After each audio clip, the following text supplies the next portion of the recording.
Alright, welcome everybody to a Gwent stream from my laptop. My computer broke, which is not ideal, but we're here. I'm going to be reading chat on phone. Today's also a sponsored stream. We're going to be playing Defiance later, which is a new competitive card game. Good thing I've got a laptop which can handle Gwent, to be honest. It can more than handle Gwent. This is a beast. But it's not too easy streaming from a laptop in general. So bear with me. We might have a few teething issues in today's stream. Yeah, this is a sponsored stream today. Thanks to Defiance. Did play the game a little bit already. It was actually supposed to be a couple days ago I played it, but yeah, it's been hectic, man. I'm not feeling $1 million today, I'm a little bit headachy, but we're here. I'm excited to play some Gwent. Balance Council, the most interesting thing that caught my eye was Helvede, 9 provisions. Last time I played, is the audio alright, by the way? Hey Persian and hey Ellie, can you guys let me know? The mic's not going to be as good a quality as you used to. I'm not using this one. It's not working with my laptop. I've had a few tech issues. But yeah, I imagine you probably can't hear the game. That's something we'll work on as we go. But Balance Council changes, which I think is going to be what's new. Yeah. Helvede buff, Deadman's Tongue buff. We could actually play some Hyperthin with Deadman's Tongue.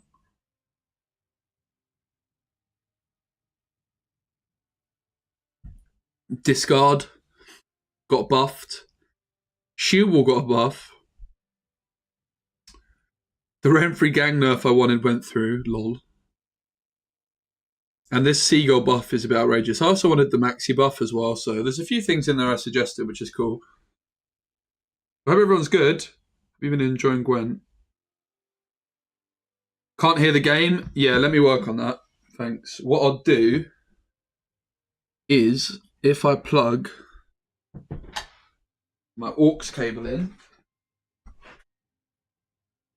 because I don't really want to listen to it because I got a headache, but I want you guys to be able to hear it. Because I think at the moment it's connected to my desktop, which because I'm on laptop, if I don't want to listen to it, I'm stuffed. But if I turn that up, can you guys hear anything now? You can't, can you? Also, this is off center. It's a bit, you're going to have to bear with me with the laptop. Huh? Bro, that is weird. That seems better. It's bright as well. If I turn my brightness down, is that going down for you guys as well on screen? Laptop stream is a new one for me. I'll make it work. Did the brightness change for you guys? I imagine on my face it did. Skjordal has been nerfed because I think next month it's getting buffed again. I can't work out why the game sound is not coming through. Perhaps what I could do is I add audio, output capture, game.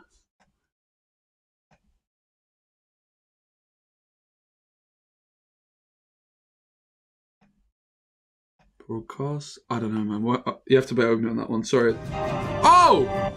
I bet that started working, didn't it? Where are my headphones?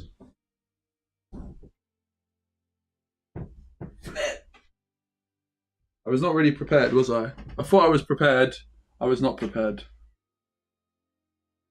I found them. Yeah, my computer's broken, guys. Sad day. That was the OG computer I started streaming. Well, I started streaming Gwent on my PS4. But it was the computer I got to start streaming Gwent in COVID lockdown, and it's finally... I can still hear that. That's annoying. Oh, it's because that's not plugged in proper. Right?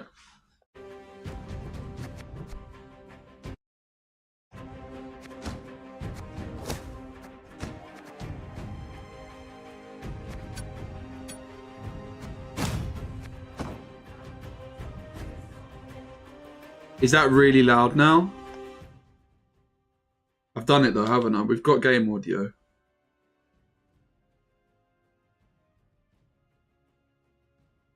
Pro streamer. Bruv, I'm on a laptop. Look.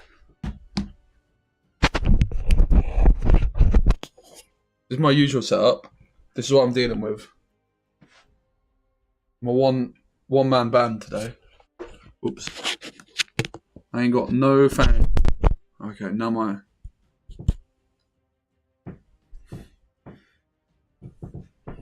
We're making it work. If I do that with the brightness, does it actually change it for you guys, or is it fine? What I'll have to do as well, because I don't want that bright screen, man. I've got a headache as it is. What I'm going to have to do as well is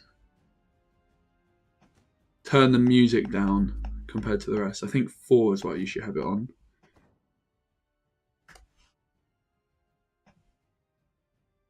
And then turn this up a bit. I reckon 10 might be too much for the others as well. We'll go for like 7. I think we'll go 6 and 8. And we'll see how that goes. Let us know how that sounds. Yeah, good to see everyone. Volume was good. I don't know. Maybe. I can turn it back up in a minute. It looked too loud my end. But yeah, I wanted to play some Congregate with Hemmelfart. Now, I actually played, last stream I played some Congregate. And it's definitely in the Darren Megascope deck. The Darren Megascope felt actually quite good. So honestly, for Golden Necker, that sounds really tasty, right? Board space is usually an issue, but the card I was really impressed by and didn't know existed is the Fallen Knight, the Lonely Champion, rather. Destroy all Firesworn tokens in this row and boost self by the total power, and it has cooldown. Hey, Lee-san, thank you so much for the 5 months, mate. That's awesome. How's audio sounding, guys? And yeah, today's stream is sponsored by Defiance, which I need to set up a command for. Let me do that now. Playdefiance.com. It is a free-to-play competitive card game, which is a good mix of cool things. Free-to-play, check. Competitive, check. Card game, check. That's some big W's, isn't it?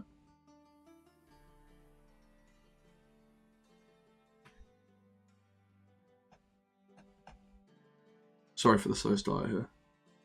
I'm a little bit not with it today. My head is pounding. I just woke up from a little nap.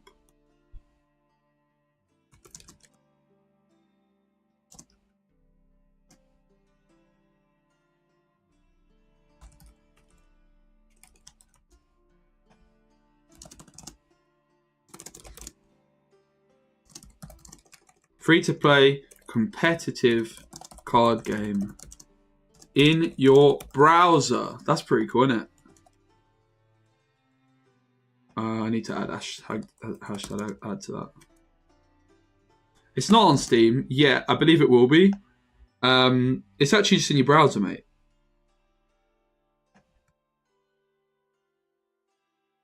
And they're sponsoring the stream, which is also from them. I did a sponsored video of them. I'm really excited to play the game again. I'm not going to lie. I enjoyed it a lot. I was impressed. I'm not easily impressed.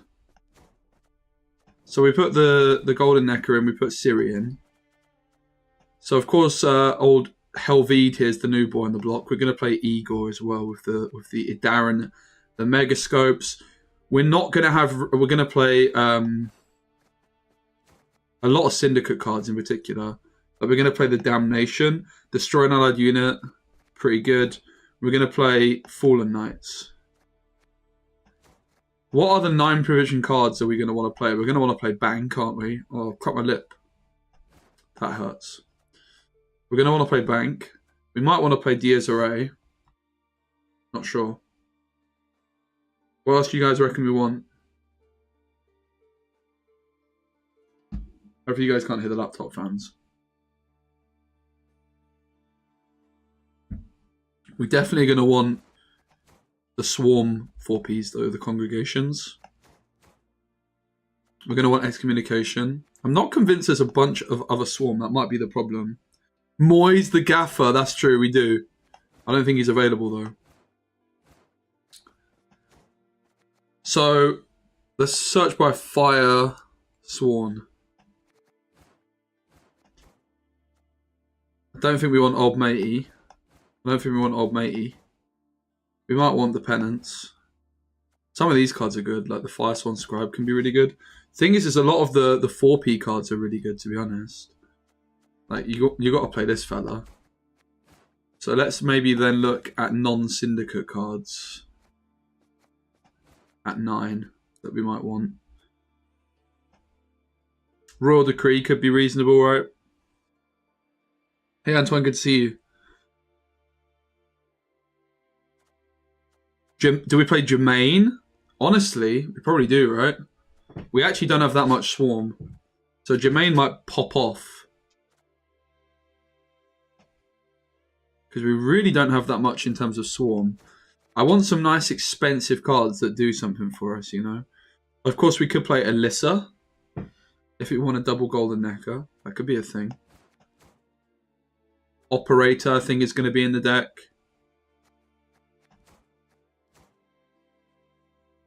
Nothing else massively catching the eye, I have to say. I'm only looking at units there. Obviously, Royal Decree probably makes a decent amount of sense.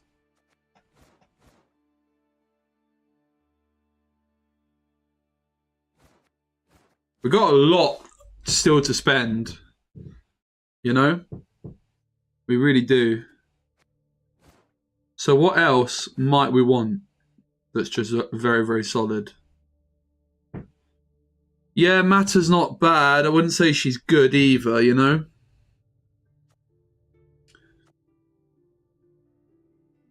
I wouldn't necessarily say that she's good. So far, I'm not too impressed by the way this one looks. If we were to put 4 9-cost cards in, we'd only be at 27. And we'd still have spare. I think that's probably the problem, is a lot of the cards we actually want to play in this deck are cheap. So even though Helveed is now like a 9 provision card, I'm not actually convinced I even want to play Golden Necker here, I have to say. I still want to play Congregate, because I think we had like an actual start of a half-decent deck last time I played. And the deck did get buffed. I'm just not convinced that Congregate, that Golden Necker actually makes too much sense compared to just playing a normal deck, you know? Because there's a lot of really good top end that we get access to by not playing the Golden Necker, right? For example, we could play like the guys. Certainly this guy, right? Yo, Dirty Dan, what's up? We're certainly going to play Fallen Knights, and we're going to play... I'm not really convinced that Golden Necker is even the way here, you know? I definitely like the Lonely Champions. I'm not playing Devotion. But another card that I think is really good with this deck is... I mean, they're all Firesworns, basically. But this guy... Because he comes in at 8, and that's perfect. You destroy him with the Damnation, and then bam, you've got yourself another Cyrus. So I want this guy, I want this guy in particular. None of these I'm that bothered by. This guy can cook, the Scribe. These are only units I'm looking at. Ulrich, maybe, maybe not. He could go do with being a 9 provision card, couldn't he? Jacques. This guy's obviously quite good as well, but he's very expensive, so I'm not locked in on these. Definitely going to play Excommunication, definitely going to play Congregation. I'm not convinced Diez Array is even worth it, to be completely honest, guys. Obviously Diez Array in the Golden Necker version, but I don't think I want to play Golden Necker. It looks kind of bad to me. Like, I want to play Azar. Probably want Bank still.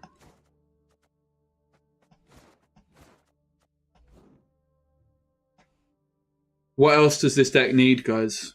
Because we've got a lot of juice still potentially to put in there. I mean, I kind of want to try Saint Gregory, because he is a card I've not really used much. Any other cards you think I have to go for here? Of course, we're not. We could play Ulrich. We could play Operator. I mean, Ulrich is just quite solid, really. If we want to go full cheese mode. Oh, Furco probs. Maybe not Furco. Maybe Furco. Von Hurst. Let's look at all the Firesworn cards. Because they are really what we're looking at, aren't we? I think you would tell if you control a cleric, spawn a fire. I don't think that's that good, mate, to be honest. It's an engine. I mean, maybe actually he's good. He's not bad, is he? Maybe we should look at him in the other version as well. If you control a cleric. But do we even have many clerics? Not really, right? I'm not too convinced by that, you know. I mean, he's okay, but I'm not too convinced. Where have I been? I've been doing Lorcana. It's been a busy month for Lorcana, which is like my game that pays the bills. Been doing lots of Lorcana content on my Lorcana YouTube. I have 2 YouTube channels now, so.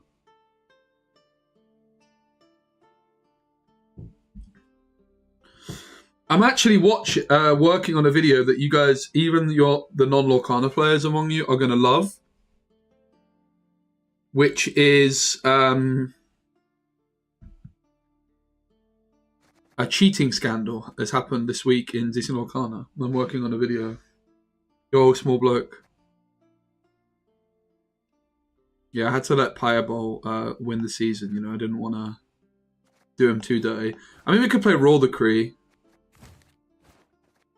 Is there just really no other Firesworns I'm not bothered by? Of course, like Diaz Array, like the general wide cards. There's also the artifact, right? ACP. Cheating.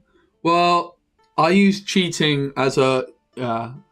what's tricky is labeling someone a cheat makes things quite difficult, but, you know. So I do need to be careful of the language I use. In the video I'm going to share, it's most likely going to be me being quite objective. But I, on a personal level, would say, based on the evidence I've seen so far, and I don't have all the evidence, based on what I've seen... Saw your tweet? Yeah, I actually deleted it. I don't know if it was proper to do. I'm a bit conflicted, but I'm a bit stressed by it all, but I'm working it out. I'm working on a banger video, though, where all my... I just need to work out if I'm actually supposed to share my thoughts on it, or if I'm just supposed to give an objective overview of what the situation is. My personal thoughts are, if you were to put me on the spot, I would probably use the word cheating personally. But whether it actually is cheating or not is basically pretty much impossible to prove. But we're going to get into all of that in the video. It's going to be a banger. I'm really excited for it. I interviewed the player that was on the receiving end of the misfortune already. There's a chance I might be interviewing the other player, and I also interviewed a former head judge about the situation. So it is looking spicy, mate. It's looking really, really cool. I'm excited. You can expect that Wednesday. Yo, Shiro, good to see you. Hope you're well. Guys, what else do we need in this deck? We could put Roll the Cree in here as just like another random card. I just want some juice in my top end, right? I mean... We don't have Operator, we don't have... I'm not even convinced by Ulrich, but Operator and Ulrich are options. We could play Jacques, to be fair. He's not evolved form, but he's not going to be bad, is he? He still spawns, which has synergy. He's probably still too good not to play, realistically, right? I think we should still play him. What else do we look at playing, my friends? Ulrich, Operator are kind of reasonable, right? If we were to go for 2 4s, I could get a 13 in the deck. If I go Ulrich, Operator, I could put a 4. That doesn't sound bad. That might be a good starting point, and then we'll just see how the deck feels with no Royal Decree. I guess the question is would we rather have Royal Decree, or would we rather have Ulrich? That's really... Would we rather have Ulrich or Royal Decree? Probably Royal Decree. I think Operators are slightly better Ulrich in this deck because it's cheaper. I'm not really sure Ulrich is going to be worth it over Royal Decree. But I guess it's... Oh, we could play the new Maxi as well. She got buffed. She's kind of tasty. But to be fair, there are also Firesworn cards. Like, this card is kind of cracked. I kind of want 2 of these if I can at all get away with that. Certainly 1. Like, the Scribe is kind of popping off. We might just play 1 for now. So, if we were to remove Operator for another Scribe,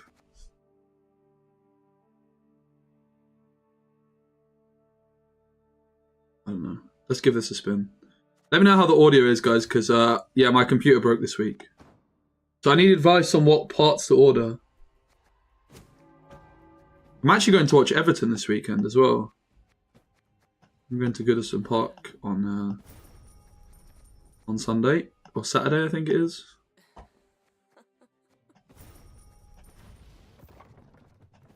Got Bournemouth in the FA Cup. But yeah, I hope everyone's good, man.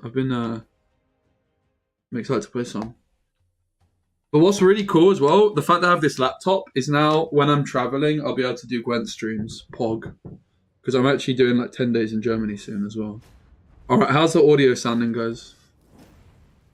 There'll be nothing to pick up when I'm done with you. Let me know. Keyboard situation, yeah. Sounds like I'm inside the box. Yeah, I don't have my proper mic, so it's my webcam mic. The good thing is my webcam mic is OP, but that's why it sounds a bit different.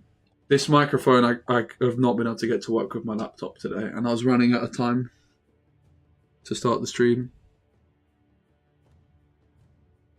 Also, guys, Zubi isn't talking to me. He's ignoring me. Sad times. I'm actually really excited to play some Gwent, I have to say. I don't think we need that here. I don't know about that mulligan.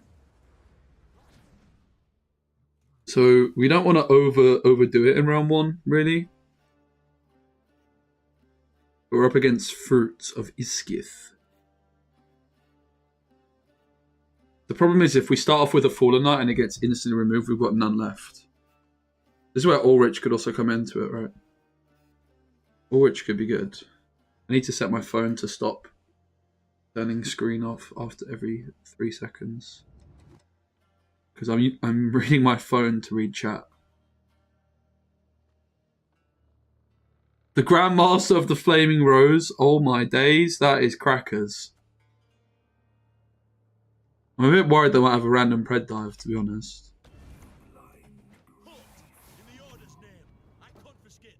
They also might have a giant toad.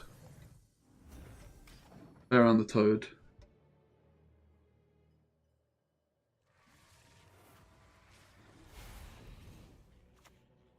Oh no, they're spawning stuff. We're in danger.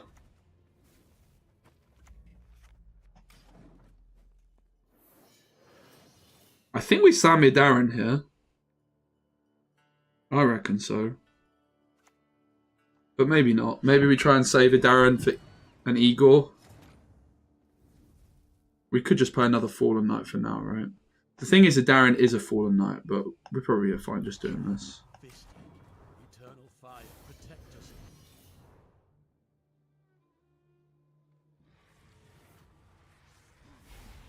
Oh my days. Ulrich would have been a lot better than Operator here. We actually do have quite a lot of crimes for the Intimidate. Oh my goodness. The Fallen Knight has betrayed us. We're trying not to use too much juice here. Trying to save Igor Idaran. Cold Juice Grandmaster, that's true. Robert the Grand. I actually did finish top 500 last season somehow. Remove his cowl, then his ears.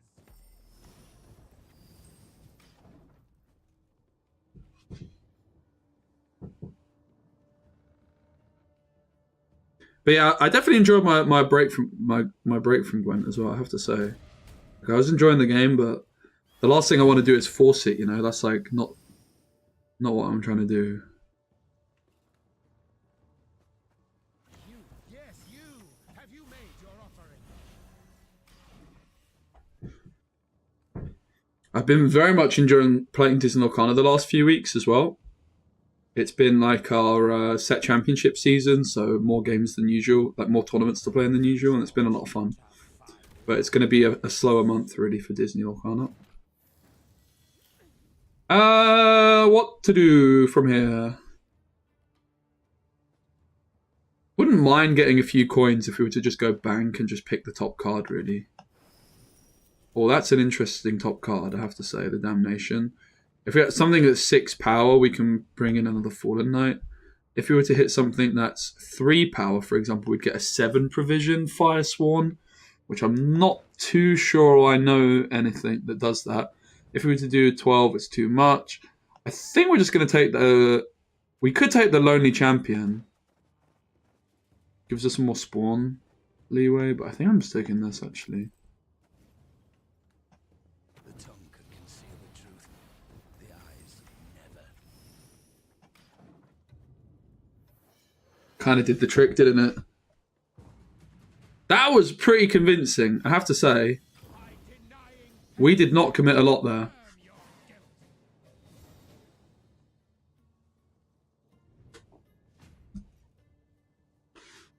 I'm imagining we're going to push, but maybe we just take a long round.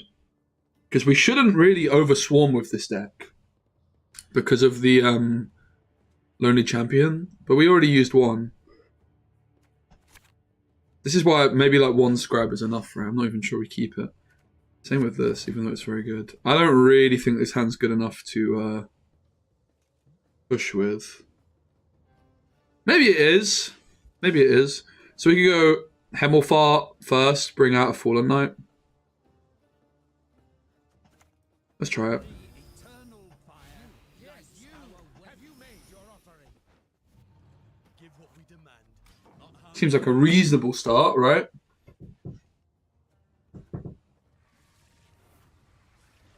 Next play is probably just going to be the Megascope, I would imagine. Not really sure I want to slow down for Azar in this particular instance. Erendite can only take 1 of them. I think we just take the Megascope for now.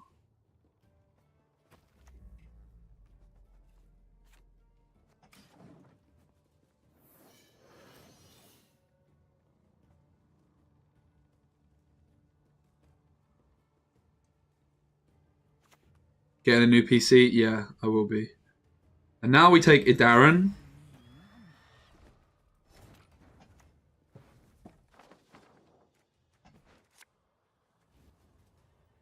Oh, don't dare cross me, or my friend here will tear you to And we hope it's Igor off the top, really, right? I guess. Because the Idaran might not pop off that much. Maybe I should have just taken Igor straight away, to be frank. They got locked anyway, so whatever. We look for Igor. Oh, right on the top. Hello, sunshine. fame and coin. All you need to push a man. Give what we demand. Will not harm a hair on your wench's head. Are we cooking? I'm not sure about my positioning. Hey, Siobhan, what's up? You're done with football? Who else? Igor lives. So we just go Azar, no spend. I think. Shall transform and receive the gift of life. To true this eternal fire protect us.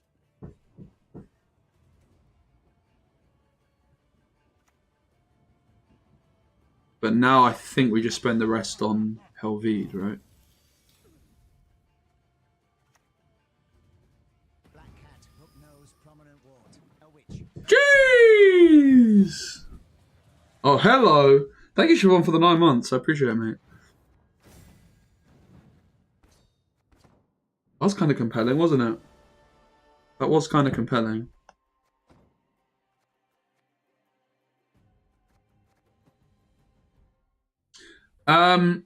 So guys, today we're playing Defiance later, which is a new, it is sponsored, which is a new competitive card game you can play in your browser.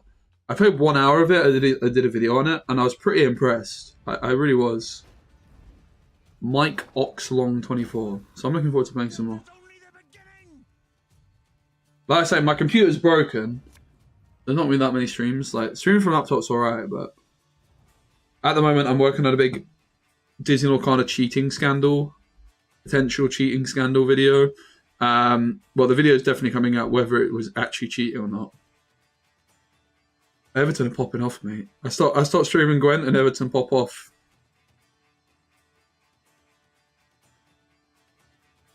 I don't think we want 2 Inquisitors. Nice. This hand is very playable. Is it too good?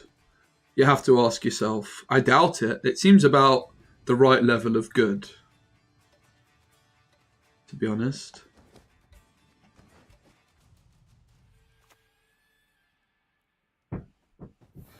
Is this some sort of flipping Sahil deck, mate? That's a bit of a sussy opening play, isn't it? With this leader and this.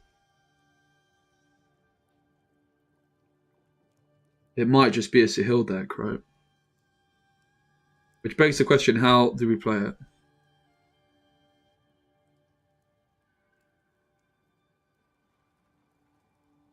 I imagine it's just Operator. Eternal fire, protect us.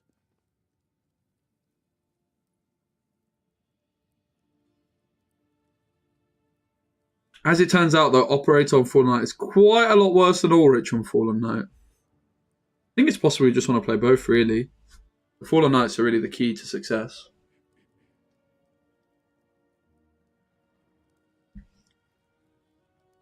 I do wonder if Jermaine might actually be good enough for this deck, honestly. We have a lot of space because of the Lonely Champions. He's probably a bit too much, I would imagine. Alright, that's not so bad. So, we could go for Azar here to protect our Fallen Knight.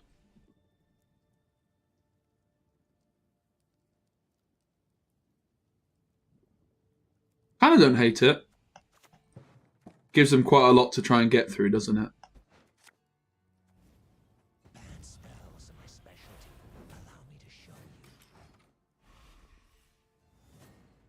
Why is London food so expensive? London's an expensive place, man. I want to go to South Africa. It looks like this year I'm going to try and... I guess I'm going to try and go to several new continents because I've only been to North America and Europe, but it looks like this year's the year of Asia for me. But then hopefully Africa and South America in the near future. But I'm going to try and go over to Asia for one of the Disney Locana challenge events. What's with the audio quality? I'm on my laptop and I wasn't able to get my main microphone working as usual. That's why it just sounds a bit different. My computer broke, so I'm using my laptop and it's my first time doing it. I'm hoping to have the microphone up and working for the next one. It was cool. I honestly spent like a good hour trying to sort it. I'm for a kebab. I've never really had a kebab in London. I don't know, maybe like 10, 12 quid. Probably, maybe even borderline 15 if you're in central London.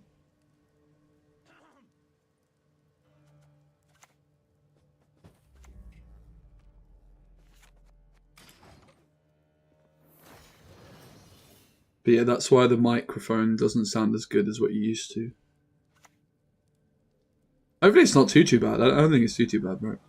It just does sound different than usual. Because I've gone from the best microphone in the world to a webcam microphone. A very good webcam microphone, nonetheless, but... Inigun, it certainly is.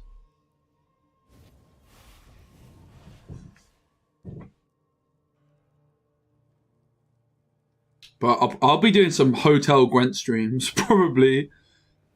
From now on, when I'm traveling, I'm out and about, I can just fire up my laptop and go. Let's get the Darren down. Thanks for the offer, but I prefer to create my own company.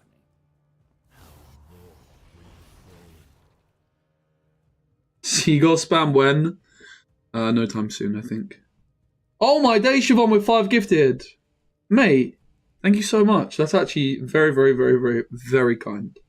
Who got them? Let's see. It was Hemi, Oggy, Lily, Sid, and Evo. Thank you so much. Thank you so much, Siobhan. I appreciate it greatly, my friend. Have a cookie. Cookie. He loves the custard cream, does Siobhan? Am I wrong? And he loves War Elephant.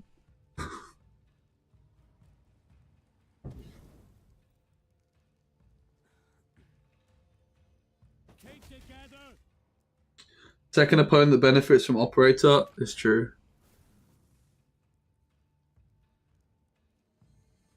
It is very, very true. Ooh, ooh, bam. Could take the scribe next. All of water, mate. Exactly.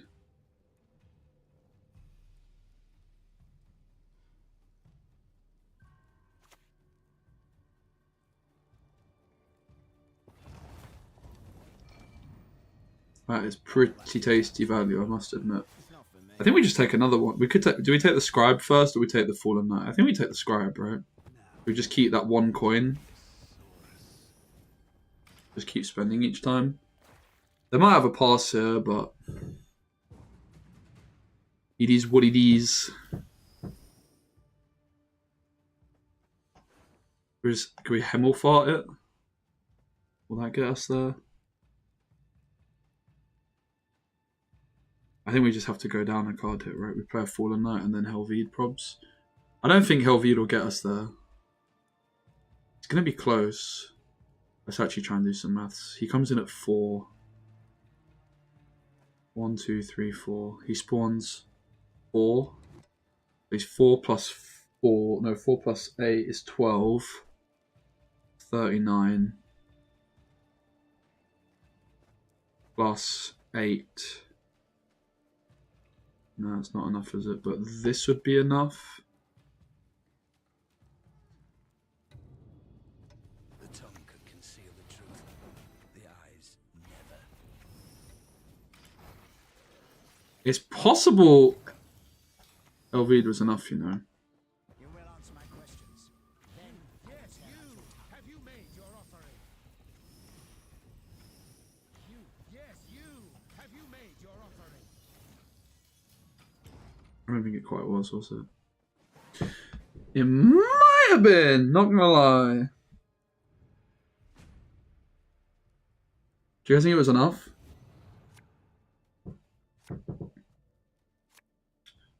I'll take a long round. I don't mind.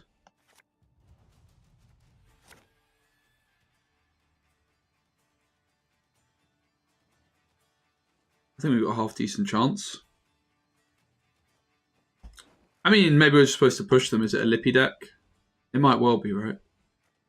Maybe we could just push. I don't really think my hand's that good. I think I'd rather just take a long round and see what happens.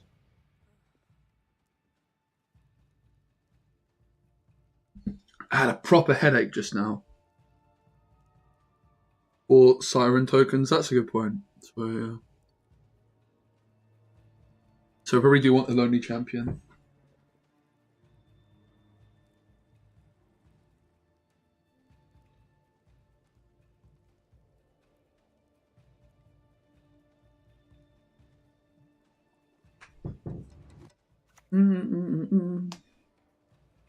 Make it back to the keep by sundown or free.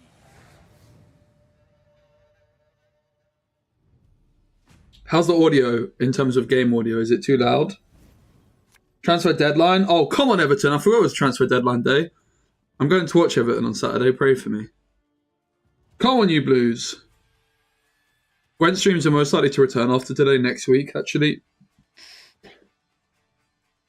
I have lots of work to do. I might apply for some visas later this week. Oh, that's pretty good. What are we still looking for? Not that much. There's a couple of good cards in there. I don't know if it's good enough to kick a congregation, though. There's a lot of worse cards as well, right? I guess there's not really that many worse cards.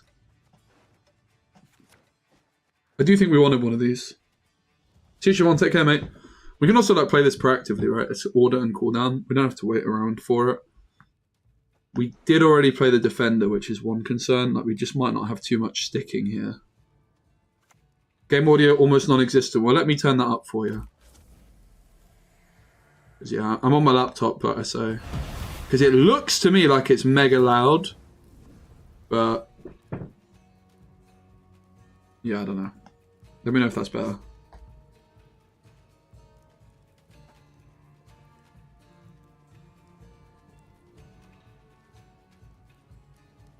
Did Salamander get buffed?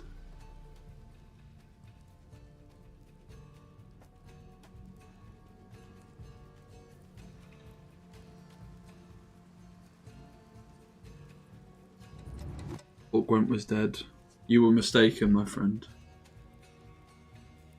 we just open with a Fallen Knight and just see if it sticks? Give what we demand, and Why not not? have a hair on your wench's head. So this geezer is damage enemy unit by the number of Firesworn cards on this row. Damage enemy unit by 1, boost all Firesworn allied units by 1, damage all enemy units by 1, then destroy self. Modern Freyr is patient. Well, that's not too intimidating to start things off, is it?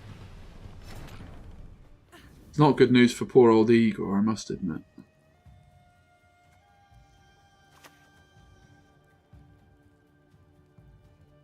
How low we have fallen. That is not good news for poor old Igor, is it?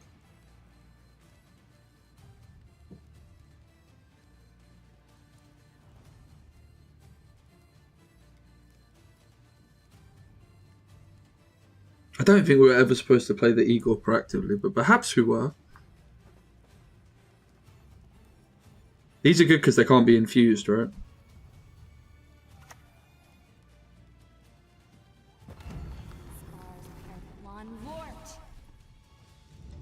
Damn. One leader charge would have done quite a lot of work there.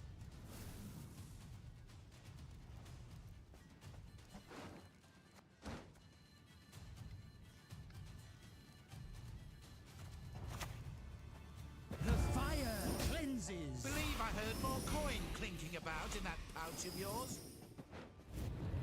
Trading. Cyrus creates the engine overload for us. Protect us.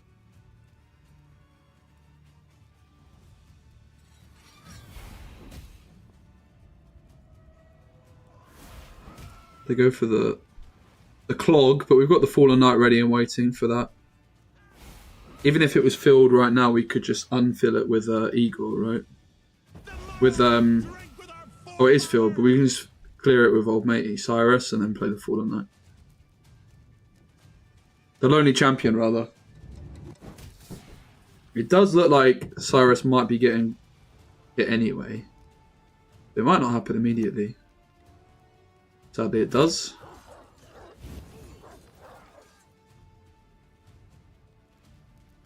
We till not the soil, we sow not the seeds. The saddest thing is that I can't slime Igor, really.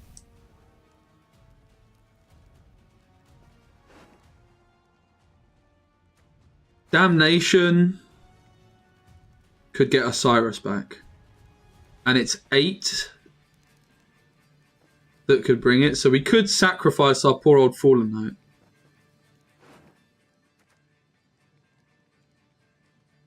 To get another Cyrus. Definitely doesn't feel amazing. But we could do it. Alternatively, we could just do it with a Inquisitor. Let's go for Bank first. It's neither of the cards we want are anywhere near it, sadly. That's a real bummer. The Congregation's only spawning 2 things here. But it keeps us with the most coins. Oh, it's only spawning 1 thing apparently because I suck at the game. I should have played it back closely. I thought there was 2 slots there. That's painful. I was looking, of course, for the Damnation there. It was nowhere to be seen. Excommunication also would have missed it, to be fair. Might have just been better taking a Megascope, right?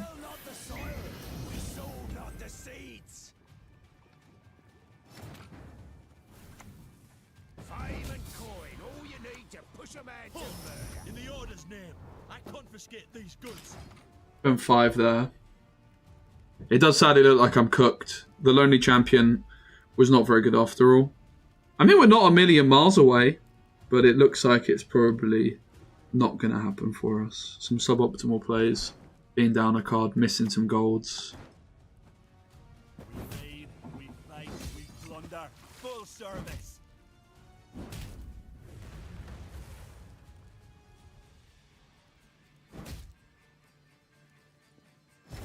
Yeah, I mean, that's just probably the final nail in the coffin, isn't it?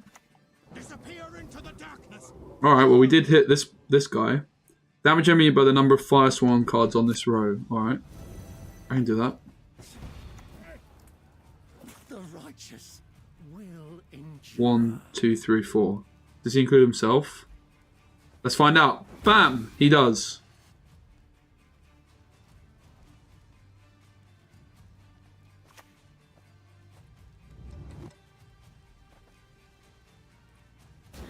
Bam. Berserk 1. What? Bro, because he got damaged by this, it doesn't work. Are you kidding me? Oh my god. That's not very good. This card kind of sucks, mate. I'm not very impressed by that. Not impressed at all.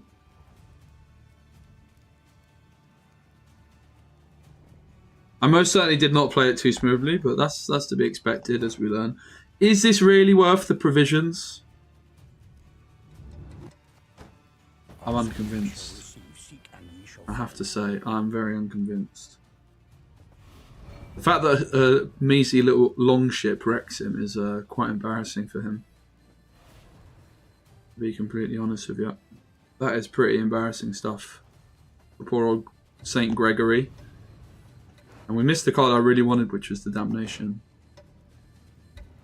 Double the coin and consider it done. Women, children, elders, we spare none. Though I walk through the valley of monsters, I fear no evil. You, yes, you! Have you made your offering? Rip. It wasn't that close.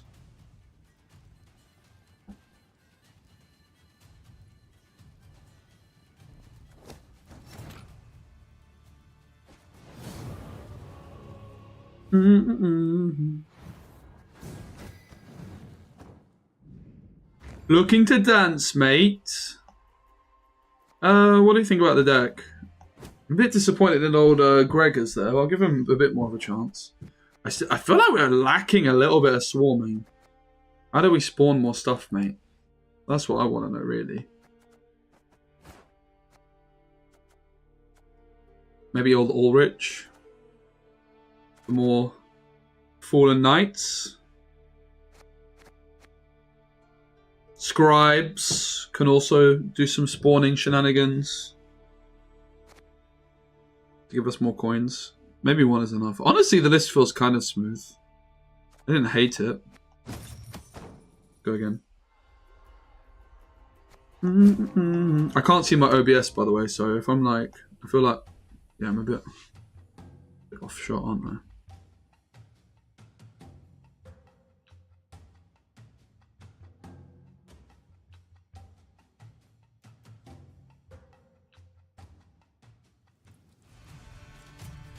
But yeah, I'm in Liverpool next weekend to watch Everton, and then I'm in Germany for 10 days.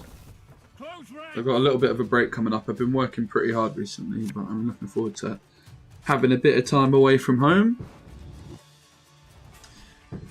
Right. Don't know that we keep old Jack in round 1. Really sure I keep a lonely champion either. Perhaps I could have. It's also possible I want to add a second Scribe. They could be pretty cute. I think Scribe and Ulrich are the main... Like a second Scribe I would quite like to add. The question is, what even for? Maybe Operator based off the early games has not been too impressive. I do quite like the concept of Operator. That's quite terrifying, by the way. Like, how do I... Yo, what's up, Rashid? How do I respond to that? I mean, I could respond with an Azar.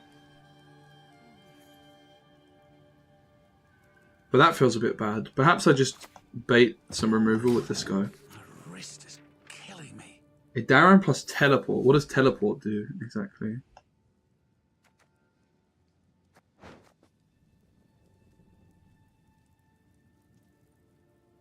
Not much.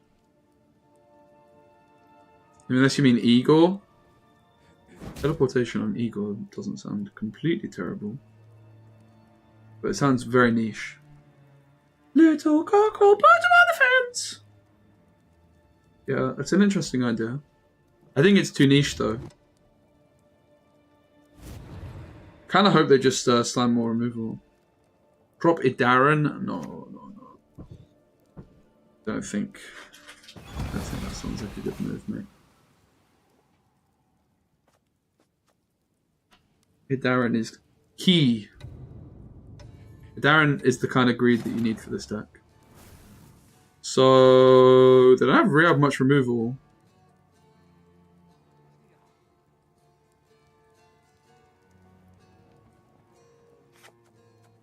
Do we go for this guy first or a Fallen Knight first?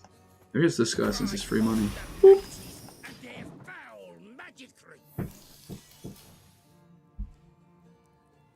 I think we might want to try and get the second scribe in there. Like, the ceiling of this card is very, very high. It can allow us to do some real cheese. I think the level of cheese we're going for is needed for this. So I want to get the second scribe in. Of course, we could upgrade one of the 4s, but I think the 4s are quite good. What do you think of Defiance? I've only played an hour of it or so, but so far so good. I'm looking forward to playing more. How about you, Pigeon of War? Have you been playing? I'm really looking forward to playing some more. I like the scoring system. I think it's quite interesting.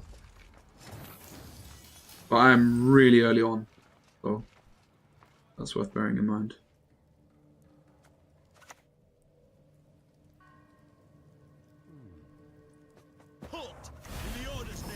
Bit of an engine overload going on now, of course. Our scribe is going to be a rip, most likely. Hopefully don't have a boiling oil in hand. I was thinking about taking a Tsar, but it does also feel a little bit premature right now. What do you want?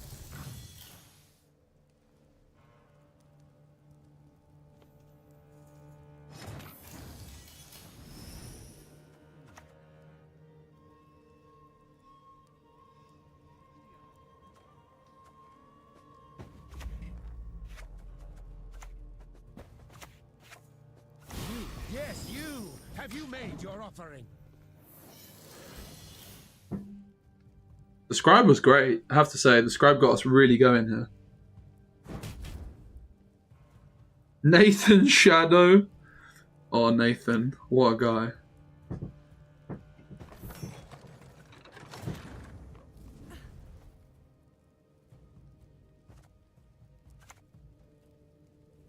This positively reeks of heresy. So the thing I like about this card is it spawns, but also it's such a good target for the Damnation. I think you just want to play it for Damnation. Because an 8 power card is perfect for Emilfart off Damnation, right? It's actually so perfect. Can we just drop another Fallen Knight here? How low we have fallen. I didn't want to commit Azar, even though they're removing a lot of my engines. It feels like it's a good card to keep up our sleeve. Hey Decode. We're laptop streaming it, my PC broke.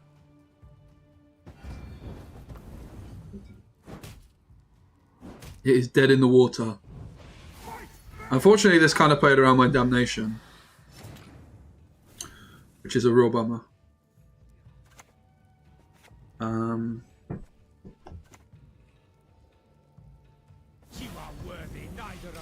It seems like it's enough to not, completely concede the round. Oh no! Apparently they're actually done. I mean, we just go Hammerfart, right? And it should get us there with a couple leader charges if need. I meant Helveed. You will answer my questions. Then Remove his cowl, then his ears. That one, he venerates. That's pretty smooth. the fire. I'm happy with that. I think we're going to add a second scribe after this game. I have to say I like the consistency we have. We have to just bait out the siege, right? That's going to be a good starting point. Not really sure I can keep Operator in this hand, seeing as all my Fallen Knights are gone. That's my concern about Operator and Thingamajigger anyway.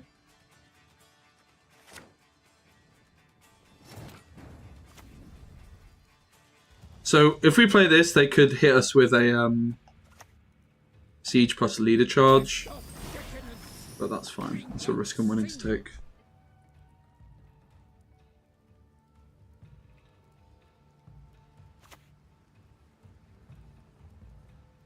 It is how I punish those who irritate me. That's fine. Not really too bothered by that. It's a pretty lame Idaran play, but we could take it. Seems like a good time for bank, right? And try and ask some serious questions. That is not some good hits. You are not worthy of the fire's purity. That's not great either. I'm not gonna lie, guys. I'm pretty miffed.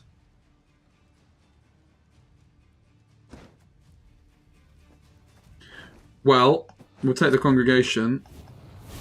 That is a bummer, isn't it? All around, really. Not even sure it's worth clicking this. I might just rather take the carryover at this point.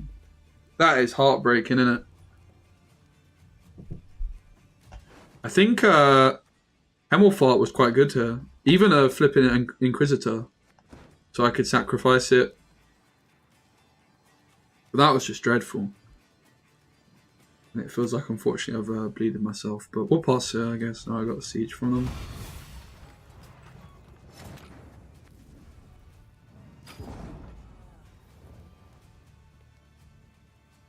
If they're just relying on like a big fat Onsace.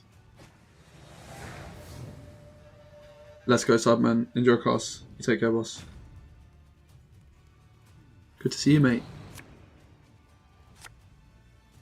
We venerate not the fire.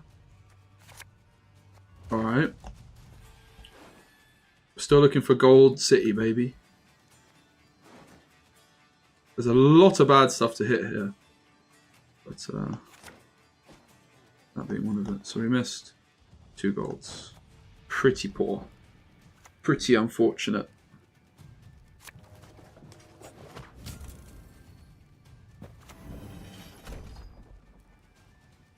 I'm an officer and a gentleman.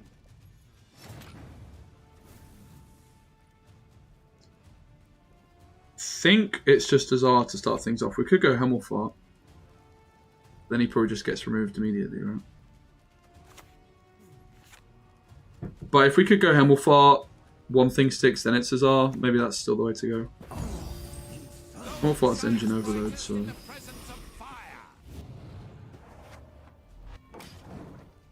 Obviously a boiling... boiling only removes one thing, actually, it's fine.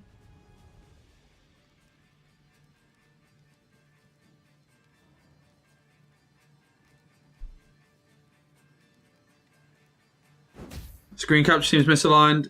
Thanks. Is it? It is a bit. It's because I'm streaming from my laptop. It's quite weird. Sorry about that.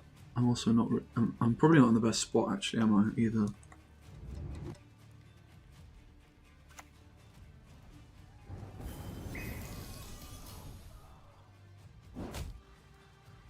Still not perfect, that, is it? Is that better? It's still not exactly perfect. It's definitely better. I do think this is a better spot as well, right? You guys think this is a better spot?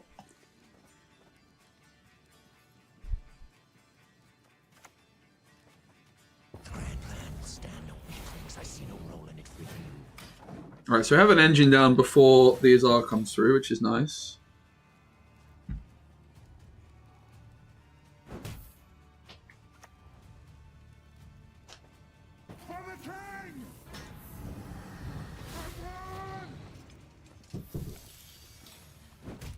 Now we take Igor, I suppose.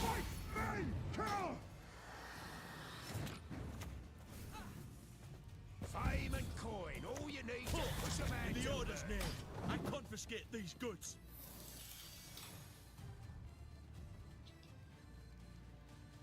For the king!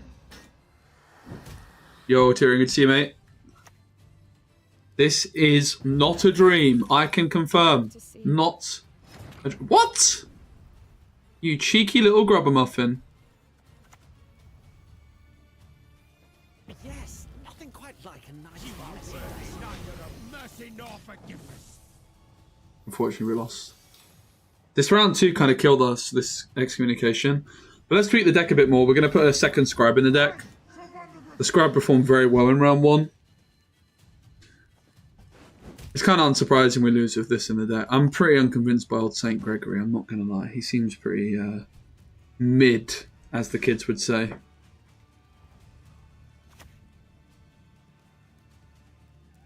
You stand before His Royal Majesty.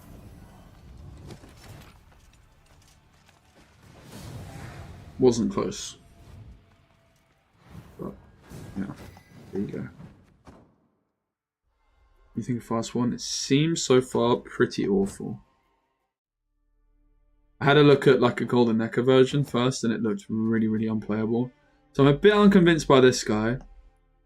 I want to get a second Scribe in the deck. Operator, I'm not super enthused by either. But we already have like Bank Royal Decree. It's pretty bad use of provisions already.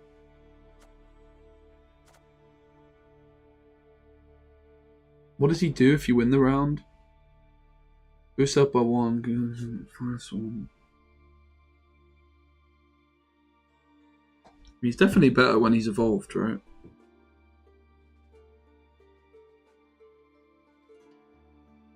I'm just not sure he's really fitting the theme of our deck that much. I definitely like the idea of a second Scribe.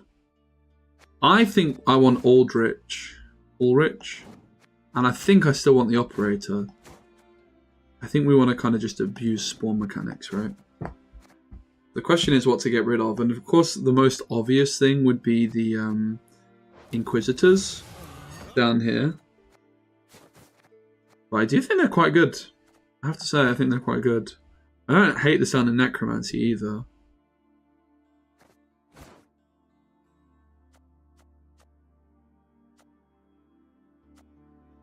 Furco's not terrible in this deck.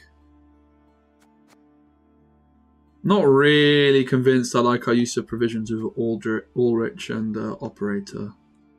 And no, like this 4P card just seems a bit too good not to play to me. The old Inquisitor. Firesworn.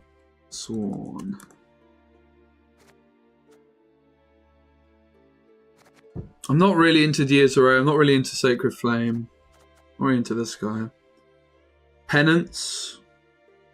He's not that good really, is he? It's okay. This card's quite bad. This card's quite bad.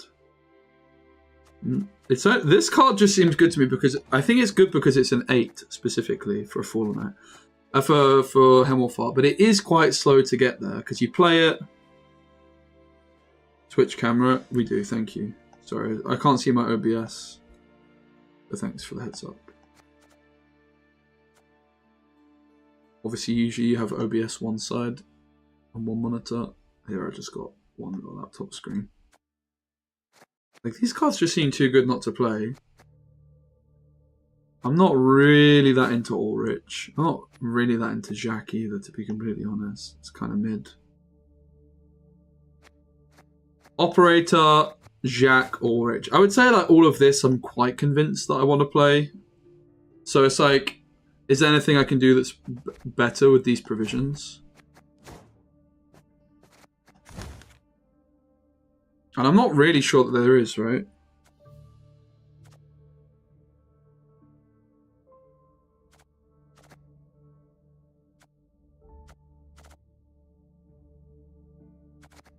Not really sure that there is. We could play Yennefer Illusionist. She could be good. Maybe she's actually the card we're looking for. Spawn Yennefer's Illusion on this row. I think she's good, right? I know Paya likes this card. That's always a good sign. I like the sound of Yennefer Illusion. Yes. Could we play like a flipping unicorn somehow in this deck? I don't think so, right? No. Sunset Wanderer. Let's go, J. William James. I feel like Renew's a bit of a bad card. It's a bit expensive, isn't it? I don't think Ulrich and Operator and this guy are terrible either, by the way. Like, at least there's some serious top end. Like, this card's probably still correct, right? Seeing as we are struggling for top end.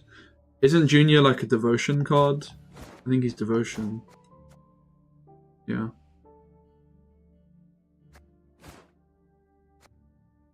Cleaver does spawn units, but only if we have coins. And we don't really have that many coins for him. We'll give Gregory more of a spin. Maybe we just drop 1 Inquisitor, so we just play 1 and we play some sort of 6p. Harder! Harder! That guy. Not really sure I want to drop any of the 4ps. I'm definitely sold on 2 Scribes. We were only playing 1 just now and it felt bad.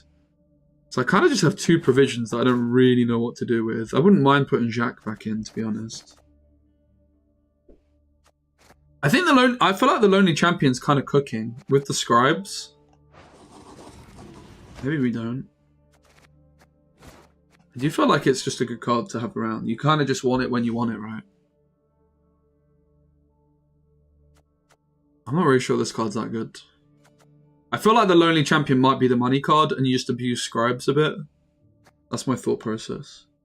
Because I'm not playing like the Swarm payoff cards, really. I don't think the Swarm payoff cards are that good. Like, I don't have Diaz Array. I don't have, like, the location thingy. Maybe I don't, but I feel like I want to play 2. And it could be this guy that goes as well to, like, a 6. But are the 6s even that good? 22? I mean, maybe not. I think you just want it when you want it. You can just mulligan the other, right? Like, I think it's a card that you want access to. That's my thought process. Like, I kind of think you want to, simply because I think it's going to be really important in some rounds. With the double Scribe. Necromancy, by the way, seems like it could be good. Townsfolk is the card which is interesting to me as a one-of with the Scribe. But I feel like it might be a bit too niche.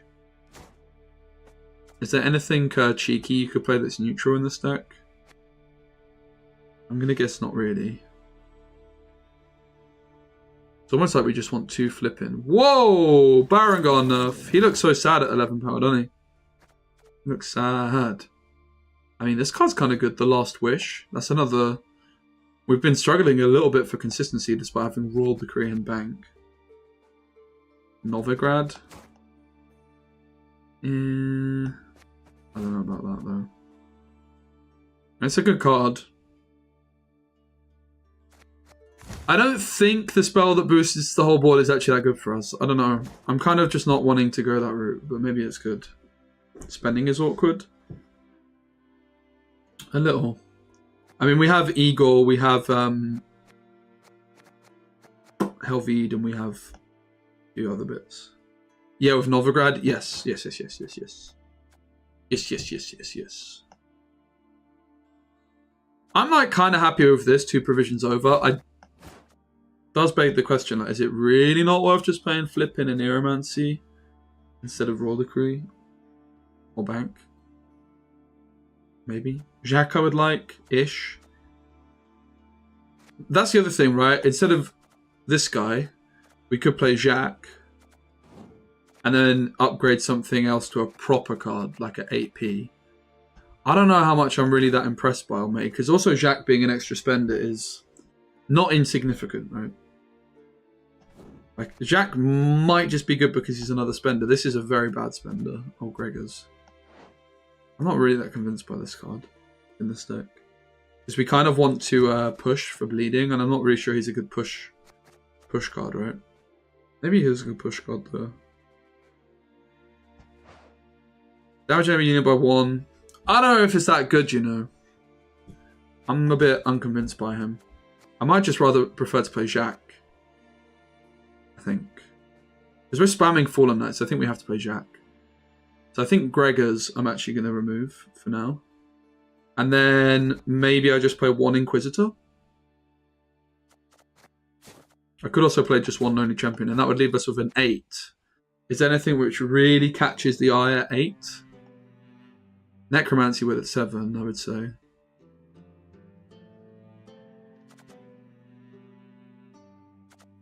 I have to say, not really. Nothing really catches my eye too much here. Which might put me off of the original. Yeah, I looked at Golden Neck of Firesworn, but I don't know, the top end was really bad. I looked at it, that was the first thought, but I don't know. I have to say, I feel like these 4p cards are all a bit too good not to just play 4 of all of them. Or 2 of all of them. Shere Khan. Maybe Shikan. What does he do again? Damage by units on a row, or is it just damage by units? That does sound kind of good. I'm kind of down. He could work, right? Decoy with Cyrus. I don't hate the sound of that, but he just gets removed, to be honest. So I kind of do hate the sound of it. Let's give this a spin. Shere Khan, are you good, mate? I almost just want something which supports my strategy more rather than some random control, but maybe it's fine. What about Ethereal? Is he good? Could Ethereal be good in this deck? Maybe, right? Honestly, that sounds tasty. Let's play flipping Ethereal, bruv. Well, I'm now officially down for this deck. Ethereal? Doesn't sound bad.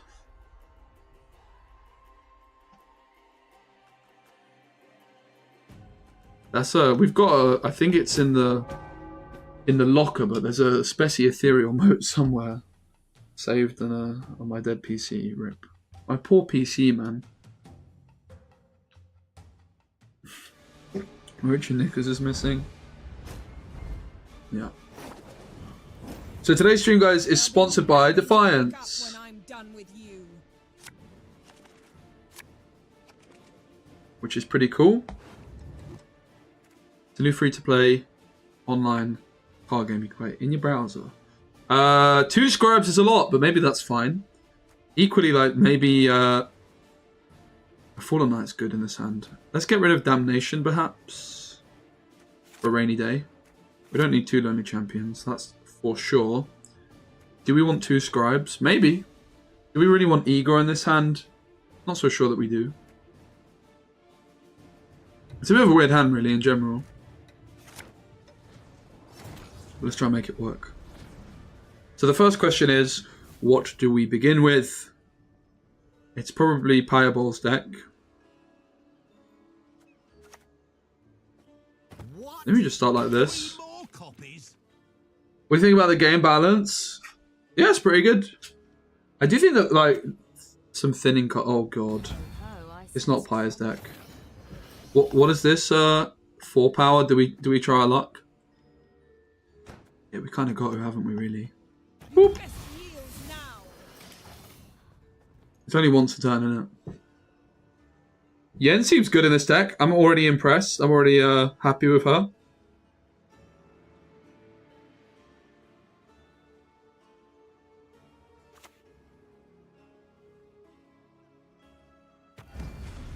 Golden Yew, Narrow Stem, Chanterelle, or False Chanterelle. Abandon your false guns. That is pretty tasty. And she boosts.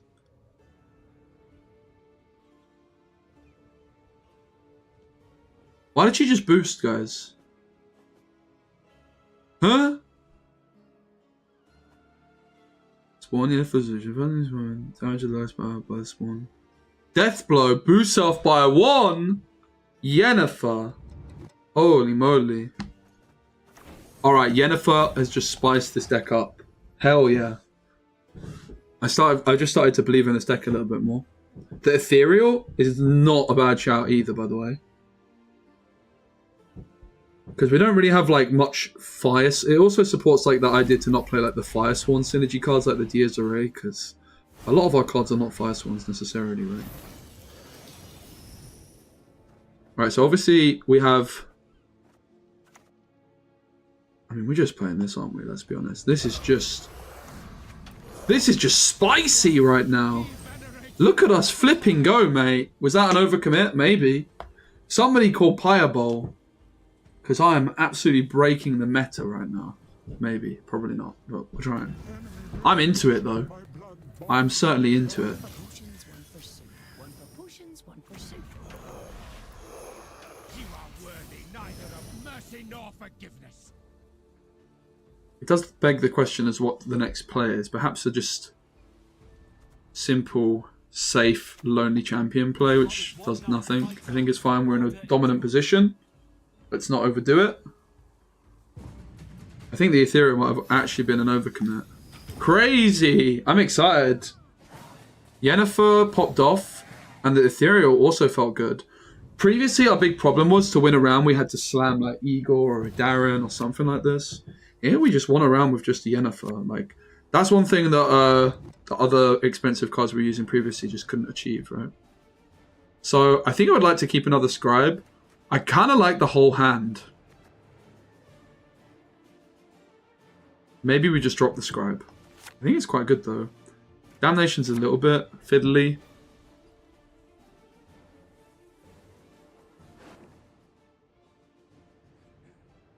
A lot of gold still in the deck, isn't there? My goodness. To trade in fist, eternal fire, protect us. Good start for Yennefer though. Big impact. I think that's what we need from a gold.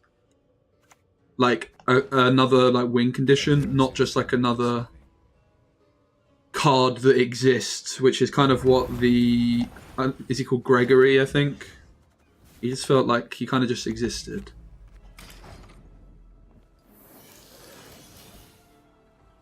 Only added yen, as in, are you talking about no Triss? Sad. I'm a Triss hater. Unlucky. So, does beg the question, what is the Royal Decree play? You have to think it's just got to be the big man, right?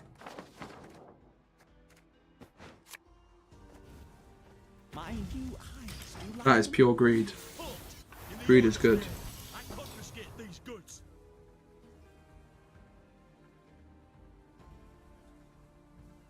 I suppose Igor there was an argument for as well, but I think the Darren's better hit.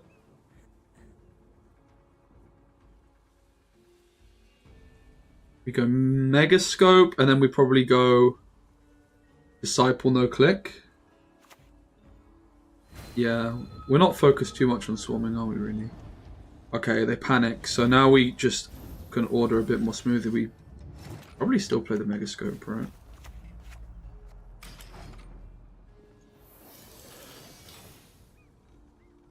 Leader's gone for them.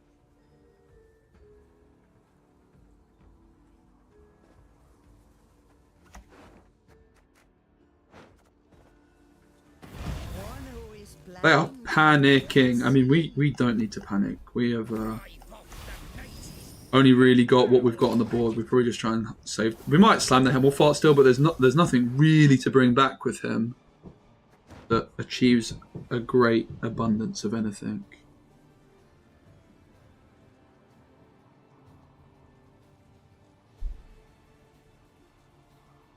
We have a lot of juice left.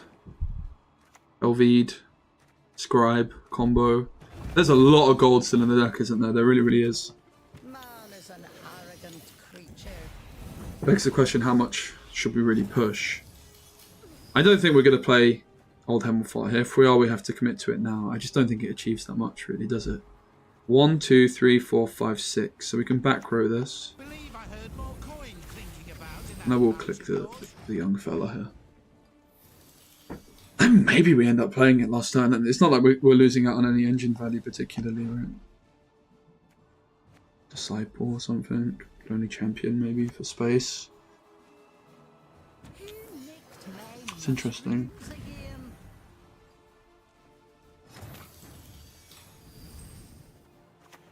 Greater donations beget greater blessings. 1, 2, 3, 4, 5, 6, 7. Double leader charge? Probably worth it, right? A lot of points. And it's a good card to hold for round 3.